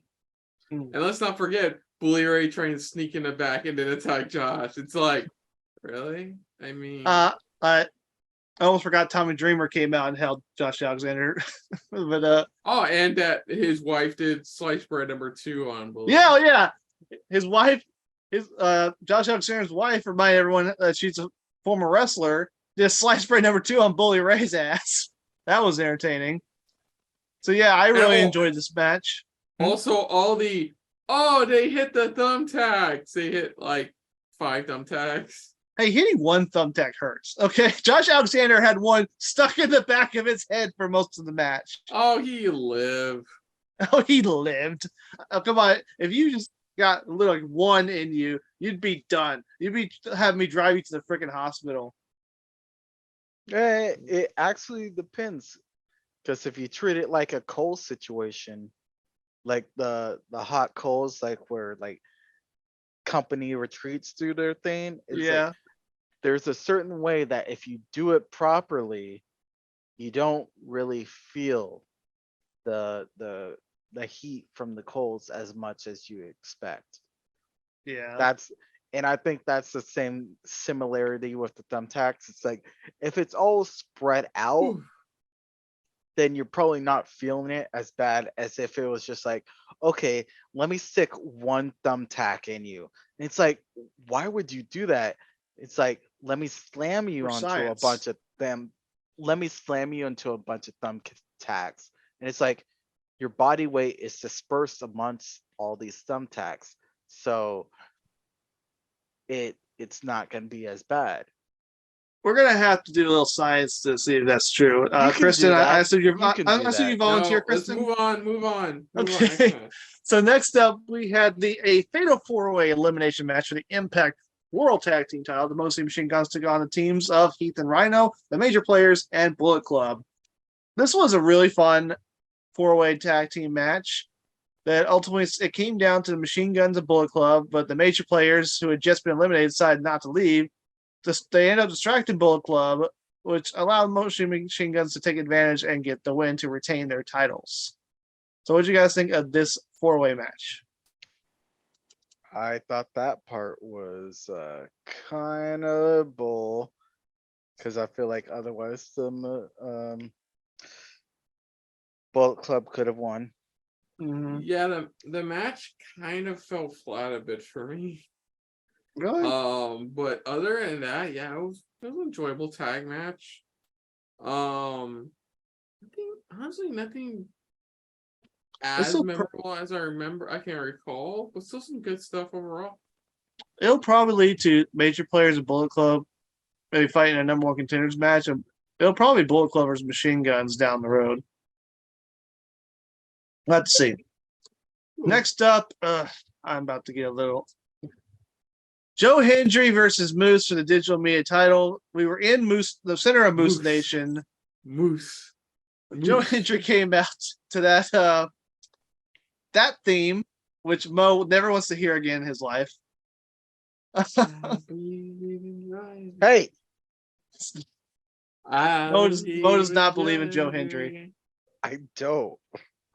So I was on Team Moose Nation, and as was the crowd, as Moose is a former Atlanta Falcon, so he was kind of like a homecoming for him. So they even showed into a window, didn't he?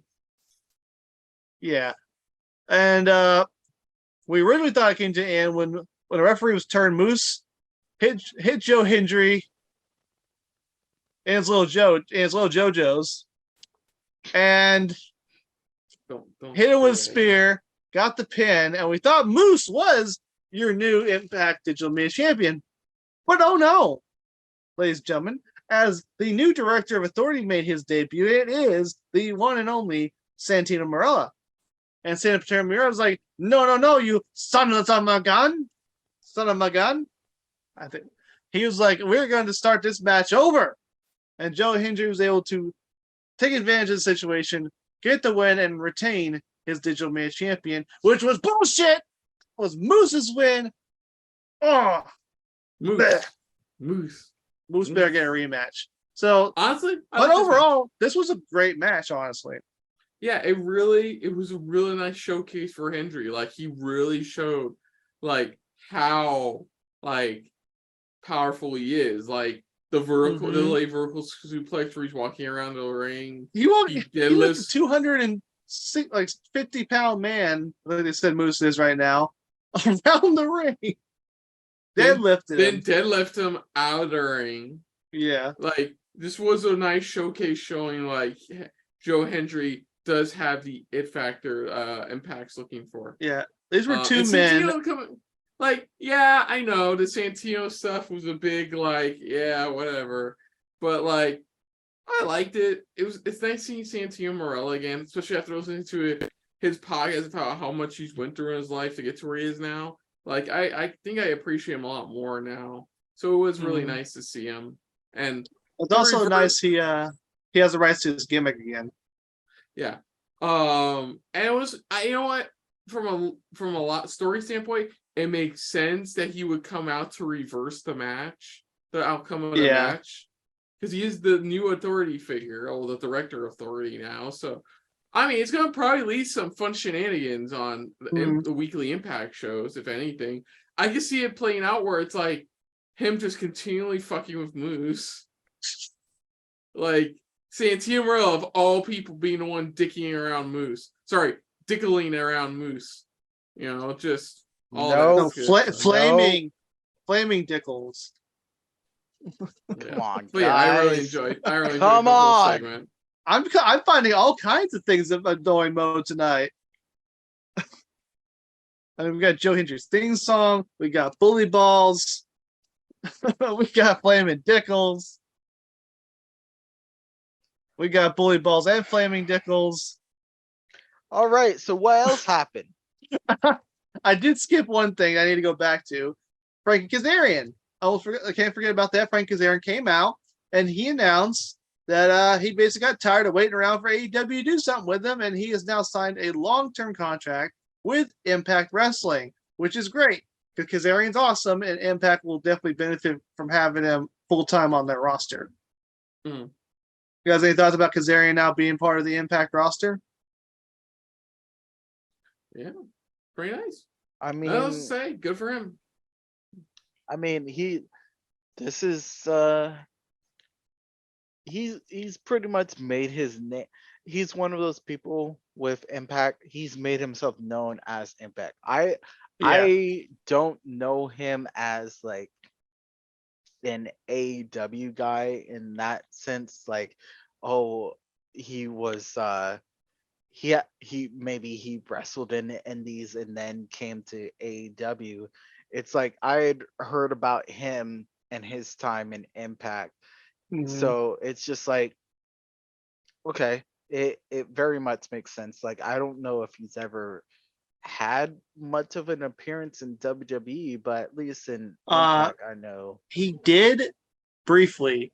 Back in the mid 2000s, after the first time he left TNA, he wrestled in WWE for a little bit on Velocity, back when they used to have like their up and coming guys on Heat and Velocity all the time. Yeah. He was there for a few weeks, like and then stuff. Yeah, but it was kind of like what they did with people on Main Event. They'd showcase new people on there. They'd have squash matches, basically what they do nowadays with Main Event.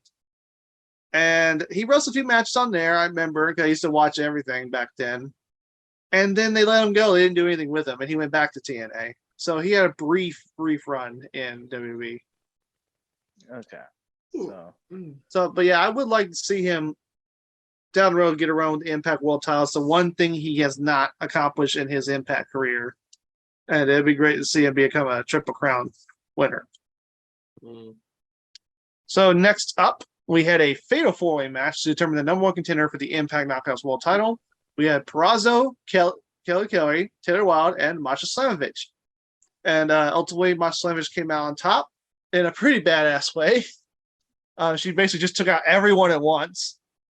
When she slammed, I'm trying to remember right. She slammed Taylor Wilde onto Killer Kelly and Purrazzo. Is that correct? Yeah, I believe so. And then pinned Wilde, and she is your new number one contender for the Knockouts Championship. What do you guys think of this four-way match? It was entertaining. I wouldn't say it was like the best women's match on the card. That would probably go to the main event, but I still found it entertaining. There were some pretty good spots here and there, like when it was two of them like doing a submission together on a single person, and there's punching the crap out of each other and things like that. Yeah, I really enjoyed it. Need out smoke? I even though she didn't win, I'm still gonna be a fan of Taylor Wilde, especially because of hearing about how like in her time, like her original time on Impact, where she was working, doing this and then doing like working like in a regular retail job, and it's like somebody recognized her and she was just like, I had to quit. And it's like, I get that.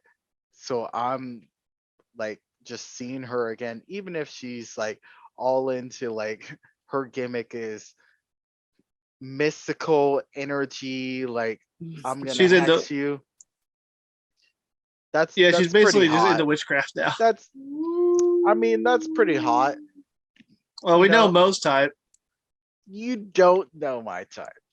Big all you goth know titty is girls. that something happened with me in my life girls. involving zip ties and maybe a cheese. I've learned too You're much about too both kinky. you guys' sexual habits kinky. tonight. I don't need to hear anymore. All right. They're kinky.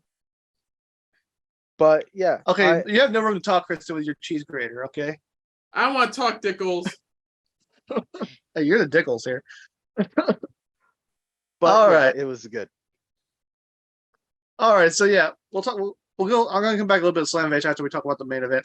So up next, we had Steve Maclin, Rich Swann, Falls Count Anywhere in Atlanta, and it started off in the back. But when Rich Swann was about to be interviewed for the match, Maclin decided to jump him, and they said, "Fuck it, ring the bell." They fought around the arena. They went out towards the exit. Time out. They didn't even fight around the arena. They fought to the arena, the main arena area. No, they fought backstage. They went to the parking garage. Backstage. If this was that's part of the arena. Kristen, if this was a WWE game, fighting anywhere, it's like, okay. You're not gonna change my fucking mind, man. I'm just letting you know. It's not our fault. You set your standards too high. Yeah. They said Falls Count Anywhere in Atlanta. And they were in Atlanta the entire time. Like they didn't leave.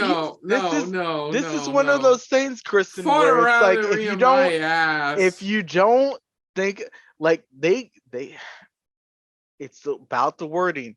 They have technically been in Atlanta the whole entire time. So the Falls could have counted in the ring, in the arena, and it's still anywhere in Atlanta.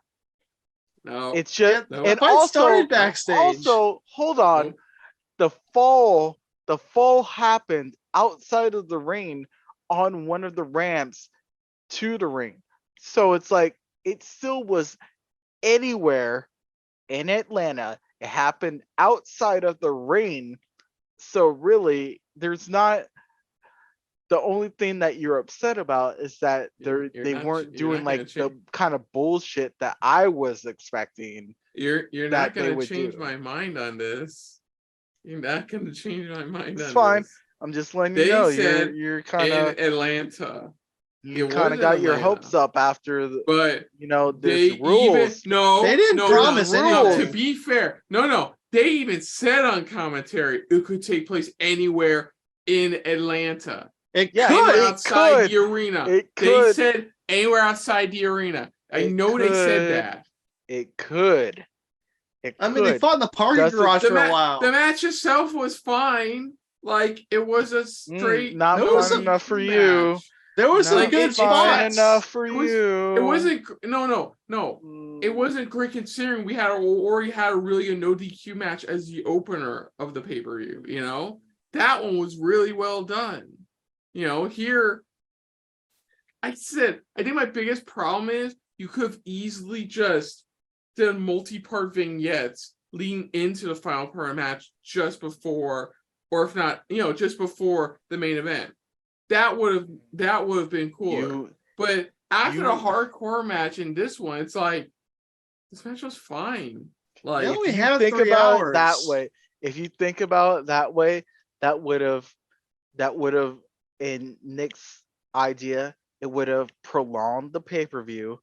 Mhm. Also, it would have completely disrupted whatever like timing or sense of feeling that you had for the particular Wait. match that's going on.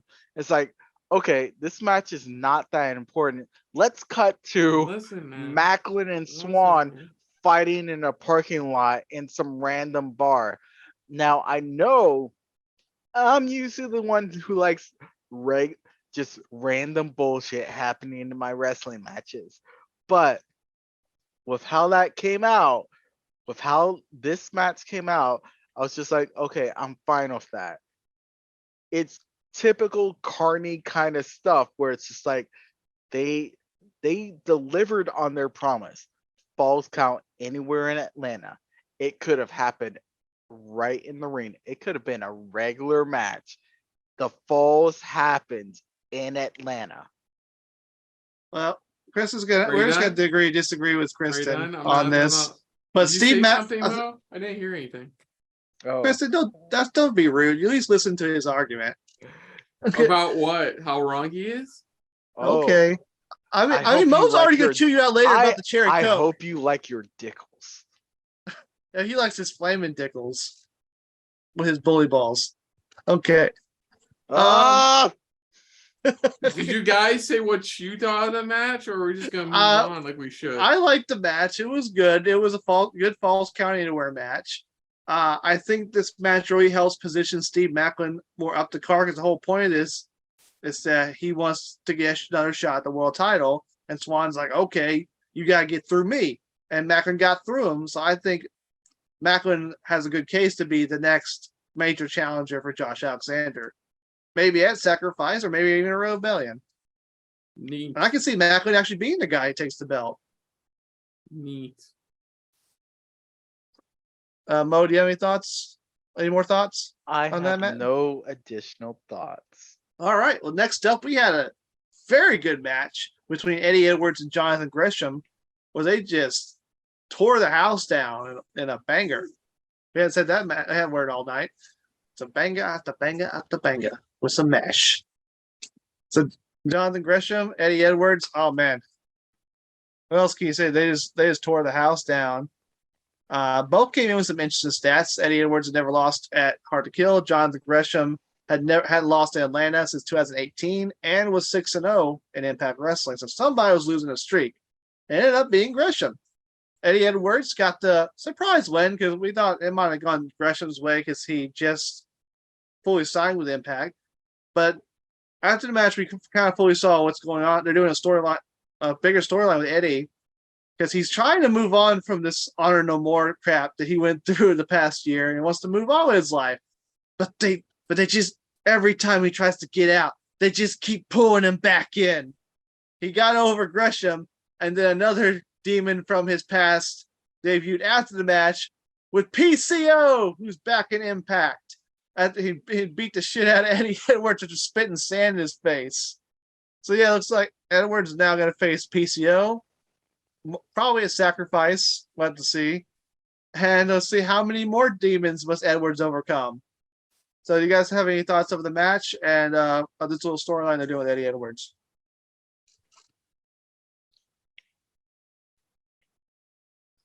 Oh, you want me to start? I thought the match fucking no, I'm kidding. Match was really good. No, it was easily one of the better matches of the night. Gresham was great. Nice to see him wrestling again. Same goes for Edwards. I love the story they were telling about like Eddie Edwards focusing on keep on popping Gresham in the mouth while Gresham was targeting Edwards' left arm. Yeah, it was targeting his arm. Some great spots here and there. Like I said, that tilt-a-whirl bulldog thing Gresham did was really well done. Like, good stuff. Generally surprised that Edwards won, but after PCO came out, yeah, they're going with the whole Edwards has to fight his past demons if he wants to truly move on. And like I said before, props to PCO for keeping a mouthful of sand in his mouth for like that long. Oh god, Yeah, if you got sand in your mouth, it's not a pleasant feeling. Yeah, but yeah, no, easily really good match. Mo? It like you guys have stated, pretty very very solid match. That was like there was no gimmicks involved, just two guys that just kind of like showcase their skills and everything, and it's like it's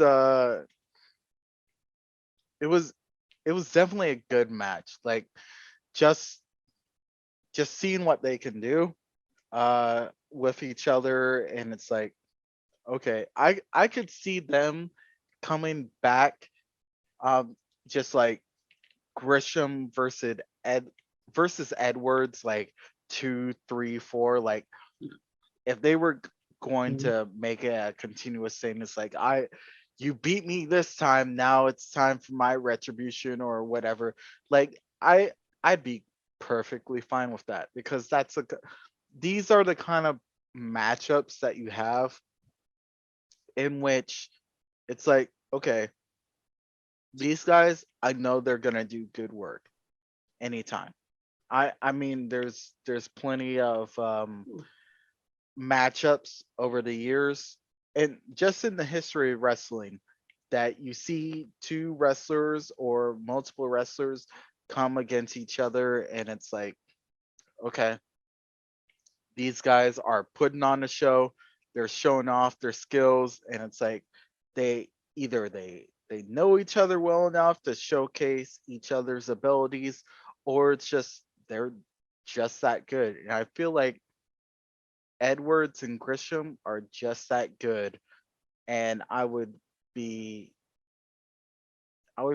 very happy to see them run this back in the future. Yeah, and I'm looking forward to see what kind of match Edwards and PCO have. All right, so next up we had, what's that? I was just saying definitely, because yeah, I haven't experienced PCO and Edwards the way that you have, Nick. So just seeing some in my experience, just seeing Blackout and some dude just spitting sand and just spitting like, sand, just spitting sand. It's like, I'm coming for you, Edwards. It's like, for you, oh, okay. Coming for you, Eddie. I guess this is happening now. All right, and then our main event for the evening, we had Jordynne Grace putting up her Knockouts Championship against Mickie James, who was putting up her entire career. So we had this. This was a very good Knockouts title match. That you really had no idea who was going to win. You know, this could have easily been Mickie James' last match. You had like her family there. You had Victoria/Tara there. I think, like, even though Grace is a face, I think she was basically a de facto heel in this match, and I think she played it very well. Mickie James had that cool entrance, that Native American traditional dance, and she came out in traditional, Native American themed gear. That was pretty cool. So great dance. Country! Yeah. Such an odd She got that transition. She's pure Virginia, baby. And some really good spots, some really good near falls, like had me on the edge of my seat. But ultimately, Mickie James hit her with a tornado DDT, got the pin, and she is your new Knockouts Championship, and her career will go on. So what did you guys think of this main event? I think that's what bothered me about the finish. It was supposed to be a tornado McDT, but they called just a tornado DDT instead. Tomato. I know, but like maybe that's what bothered me. It was like, oh, she hit a tornado DDT and she got the win. Oh, it's like Jordynne Grace is. Don't be wrong. Go ahead. I mean, still a good match. It was a bit messy in some parts, like where you can tell they were still they scrambled a bit during certain moments in the match, but like certain spots during the match. But yeah, good stuff from Mickie. Obviously, good stuff from Jordynne Grace. Like really good stuff from both competitors, and If you were to ask me, did the right person win? I couldn't tell you. I know Mickie's had a very long and storied career. Like, maybe this was a tease to an eventual retirement later this year. Or maybe this was just get eyes on Mickie again kind of thing. I can't say for sure. But, it was a really good women's match. Easily the best women's match of the night. Like, first really good women's match of 2023, too. Yeah. Jordynne Grace, also, little note here. Her first reign was, 182 days. Her second reign, 208. So she surpassed her first reign. She had a good decent run from Slamversary to Hard to Kill. And now, Mickie James' next opponent will be Masha Slamovich. So Mo, what are your thoughts on the match? And what do you think's up for Mickie in the future?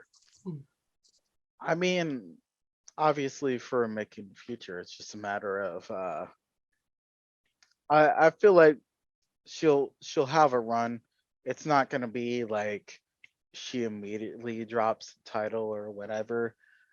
But in terms of that match, there were moments where it's just like when it's quite obvious that there were things that kind of that it should have technically ended at a certain point. That kind of threw me off, because then it's just like it definitely throws off the flow of the match when it's like you can obviously see like, okay, this person did the thing that signals this should be the end of the match, and then it's over. But then it's like you're expecting the crowd, you're expecting everyone that just saw that to be like, okay, no, I guess it didn't happen. See, I think that's go on. Sorry. That's kind of the thing that kind of messed with me during that match overall. Yeah, because I was expecting, it was a tornado DDT. Maybe she does another mid kick and then she wins. No, it's just another tornado. It was just a tornado DDT. Like, I get it. She flew. Jordynne Grace flew into the turnbuckle post. Then she did tornado DDT. I was expecting her to do one more, perhaps two more mid kicks, considering how long, like how difficult it's been to keep Jordynne Grace down. But it was just, it's just a tornado DDT, and a turnbuckle hit, tornado DDT, finish, and that was it. I'm more referring to the fact that James the tap out where Mickie tapped. James was in a submission hold. And very obviously, like with all of us watching wrestling, gave the sign that she had tapped. And then it's just like the ref completely ignored that, and they just went about it as if it hadn't happened.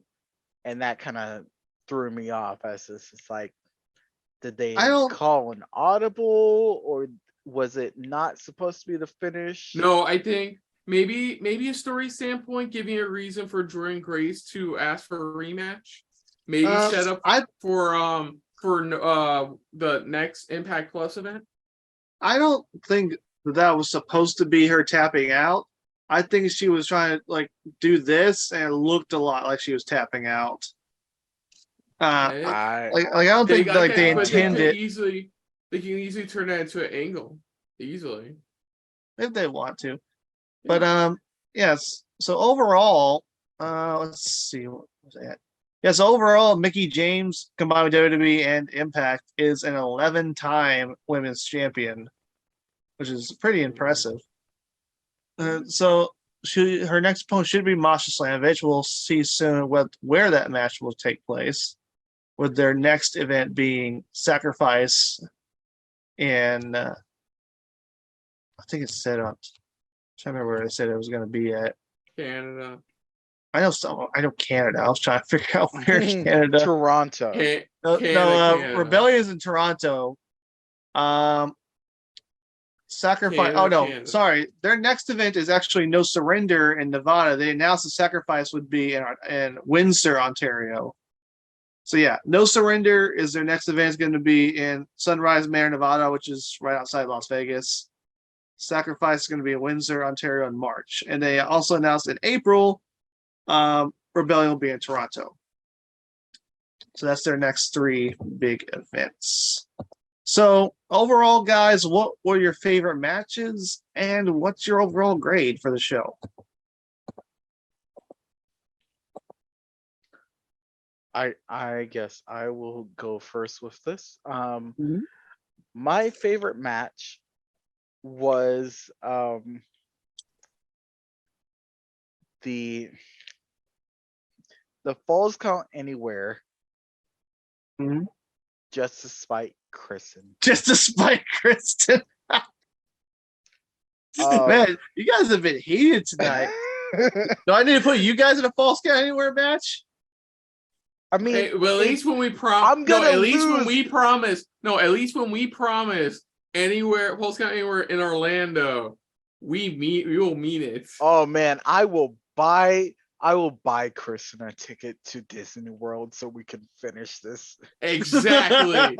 Or That's no, what I mean. hold on. Not Disney World, Universal, because I have Universal. So Same here. I have a season pass. That's perfect. So I don't have to buy. So it's anything. on. We will fight in front of the Universal Globe. It is on. But I will go with that match just because first person to get kicked out by security loses. You can't call your brother in for a backup though.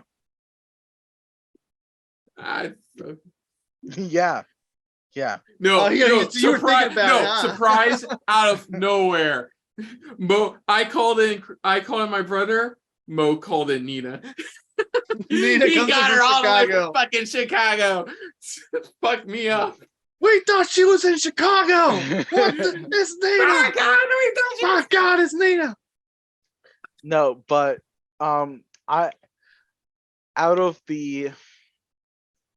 it's really hard to say. I enjoyed the X Division match because I hadn't seen Black Taurus before in terms of his capabilities, so it was cool to see him. But just in an actual match, I want to say it was the Bully Ray versus Alexander match that really did it for me. And I know that you guys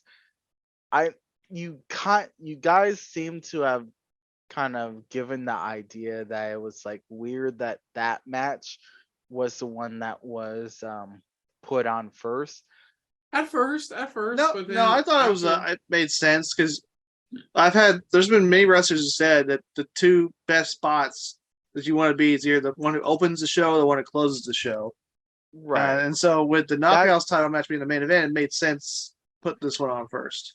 That's why it's like with that idea when there was I felt like there was a little bit of pushback, but in general it's just like WWE and sometimes AEW with their pay-per-views, they've been putting on some of the more anticipated matches first, and then it's kind of like a sandwich model of things. So it's like you have a match that you're really expecting. It's like, okay, we're not going to make you wait because the potential, I don't know if they have some kind of metric to see for pay-per-views when people already pay, but it's like if people are like watching the pay-per-view and then all of a sudden they drop off at the end, it's like that's not good for in terms of the pay-per-view.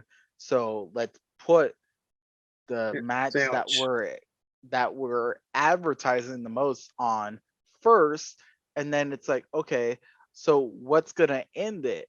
And then that leads you into like watching the rest of the stuff. So But I think it's like, basic show booking. You want to have the highs and lows and a good flow for the show, keep the audience engaged. And so yeah, I think they rolled that very well. So Kristen, what was your favorite match on the show? His grade. Mo, your grade. Sorry. I want to say it was A-. A-. Okay. Kristen, what was your favorite match and your grade? Okay, yeah. I guess just one match. Okay. No, you can be more. Whatever, how many you want. I think just despite Nick, I'll say the Digital Media Championship. I'm not. Keep the train going. You know, keep the train going of spite. I'm honestly, not. To be I'm fair, a little upset, that was not too much. That was a good match. It was a good match. Yeah. Crap. Yeah, I'm going to agree with the opening match, the Impact World Title match. Mm-hmm. Yeah, really well done. I think runner-up would definitely be Gresham Edwards.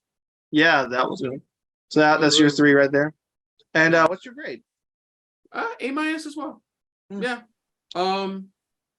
You know what my downsides are, so I'm not going to repeat. Yeah, you made it very clear. The you know what match, and I thought the other women's match was I thought the tag team match was enjoyable, but I feel like they could have done so much more. Not because of time, but just could have done.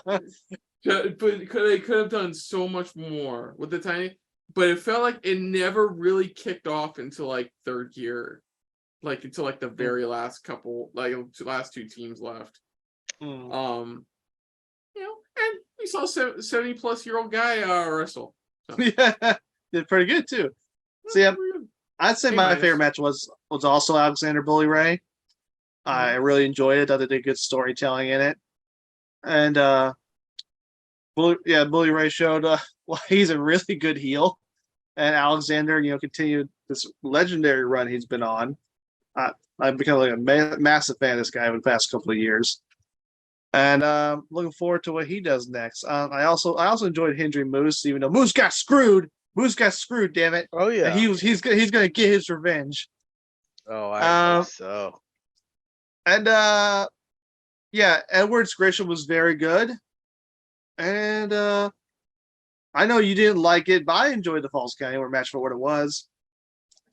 So, and I agree with A minus. I'm going to also give it an A minus. Start for Impact overall for the year. Good stuff overall. Mickie didn't retire like I was predicting for the last few months now. But seriously, I swear to God, there's video evidence of me just flat saying, in January she'll have a match and then she'll retire. Literally every time we've had an Impact reaction, that's how our Mickie conversation, and she'll retire in January. You were wrong. I think overall. Yeah, good stuff. Hey, it's not as bad as your prediction that Daniel Bryan would lose his return match at WrestleMania. Still worst prediction I've ever made in the history of yes, it was. All right. Well, Kristen, do you want to lead us into what we have next time on 1, 2, 3 Wrestling? I gotta do the wrap up. So other than that, folks, if you need a channel, you can hit the like button. If you want to talk to us more about stuff like this, comment down below towards Nick. Do it. Hit this.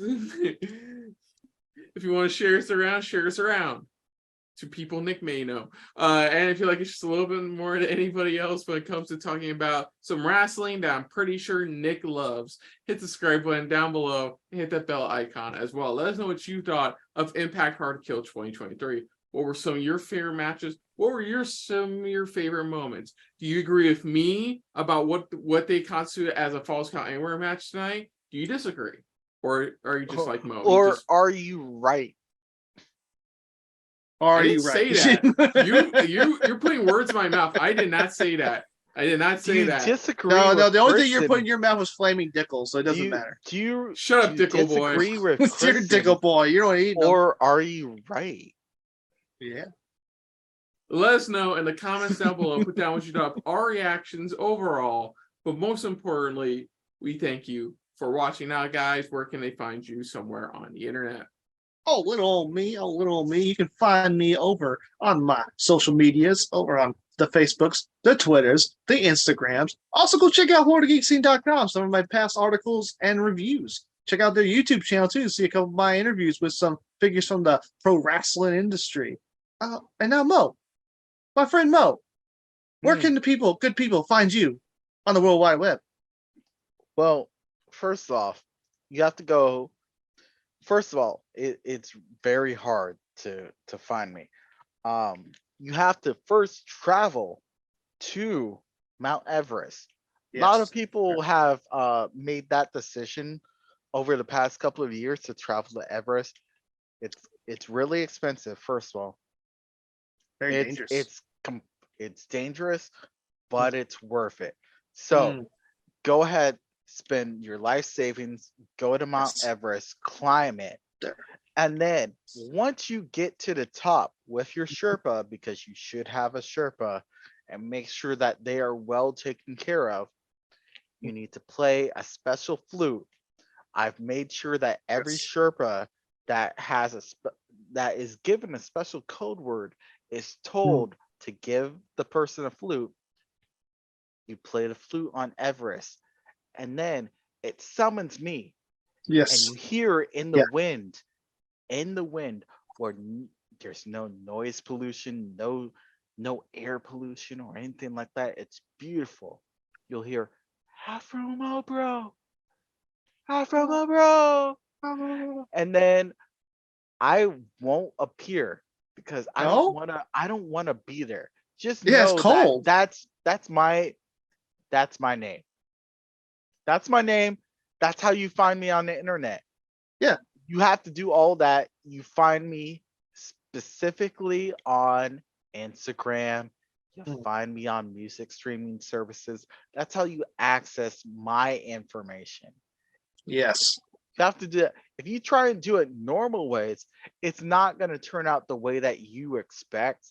So you have to, travel to Everest. Yeah, just don't set your expectations too high. There's not setting that high enough. It's the top of the world. Get to Everest, play the flute, summon my name because I'm not going to be there. Yeah, and then you get access to my Instagram and my music streaming services, and you're good. That's totally worth it. How you get me. Yeah, it's fine. We're done. We're done, Kristen. Okay, that's good. And of course, okay, I was just wondering, And of course, on the next episode of 1, 2, 3 Wrestling, right here at SRB TV, we're going back to Japan. No, we're not. We're not going back to Japan. Fuck that. Oh, we're not man. going back. Wow, Kristen, that's messed up. You hate Japan? Yeah. God, I bet you root for Godzilla and all the Godzilla movies. We're going to the start of WrestleMania season. That's right, folks. It is time for the 2023 Royal Rumble. Triple H edition. For now. Until the Saudis take over. Less we talk about that, the better. But enjoy that, because all these Royal Rumbles are always a flippin' delight to watch, and I'm sure you'll be enjoying watching with us for whatever surprises they may give us come Rumble season. I'm sure nothing will go wrong at all. Yeah. Sure. But until next time, though, I'm Kristen. I'm Nick Slade. And I am your mystical Sherpa, Mo Brothers. And this has been a very 13th filled episode of 1, 2, 3 Wrestling. It's pretty hardcore country. We'll see you Dicklers later. Oh! Fully balls. Hey guys, thanks for watching. If you want to check out any of our previous reactions, as well as one of our other SRB shows, check out one of the playlists down below. And if you want to check us out in the social universe, you can find us on Twitter and Stardust at Super React Bros, as well as on Facebook at Super Reaction Bros.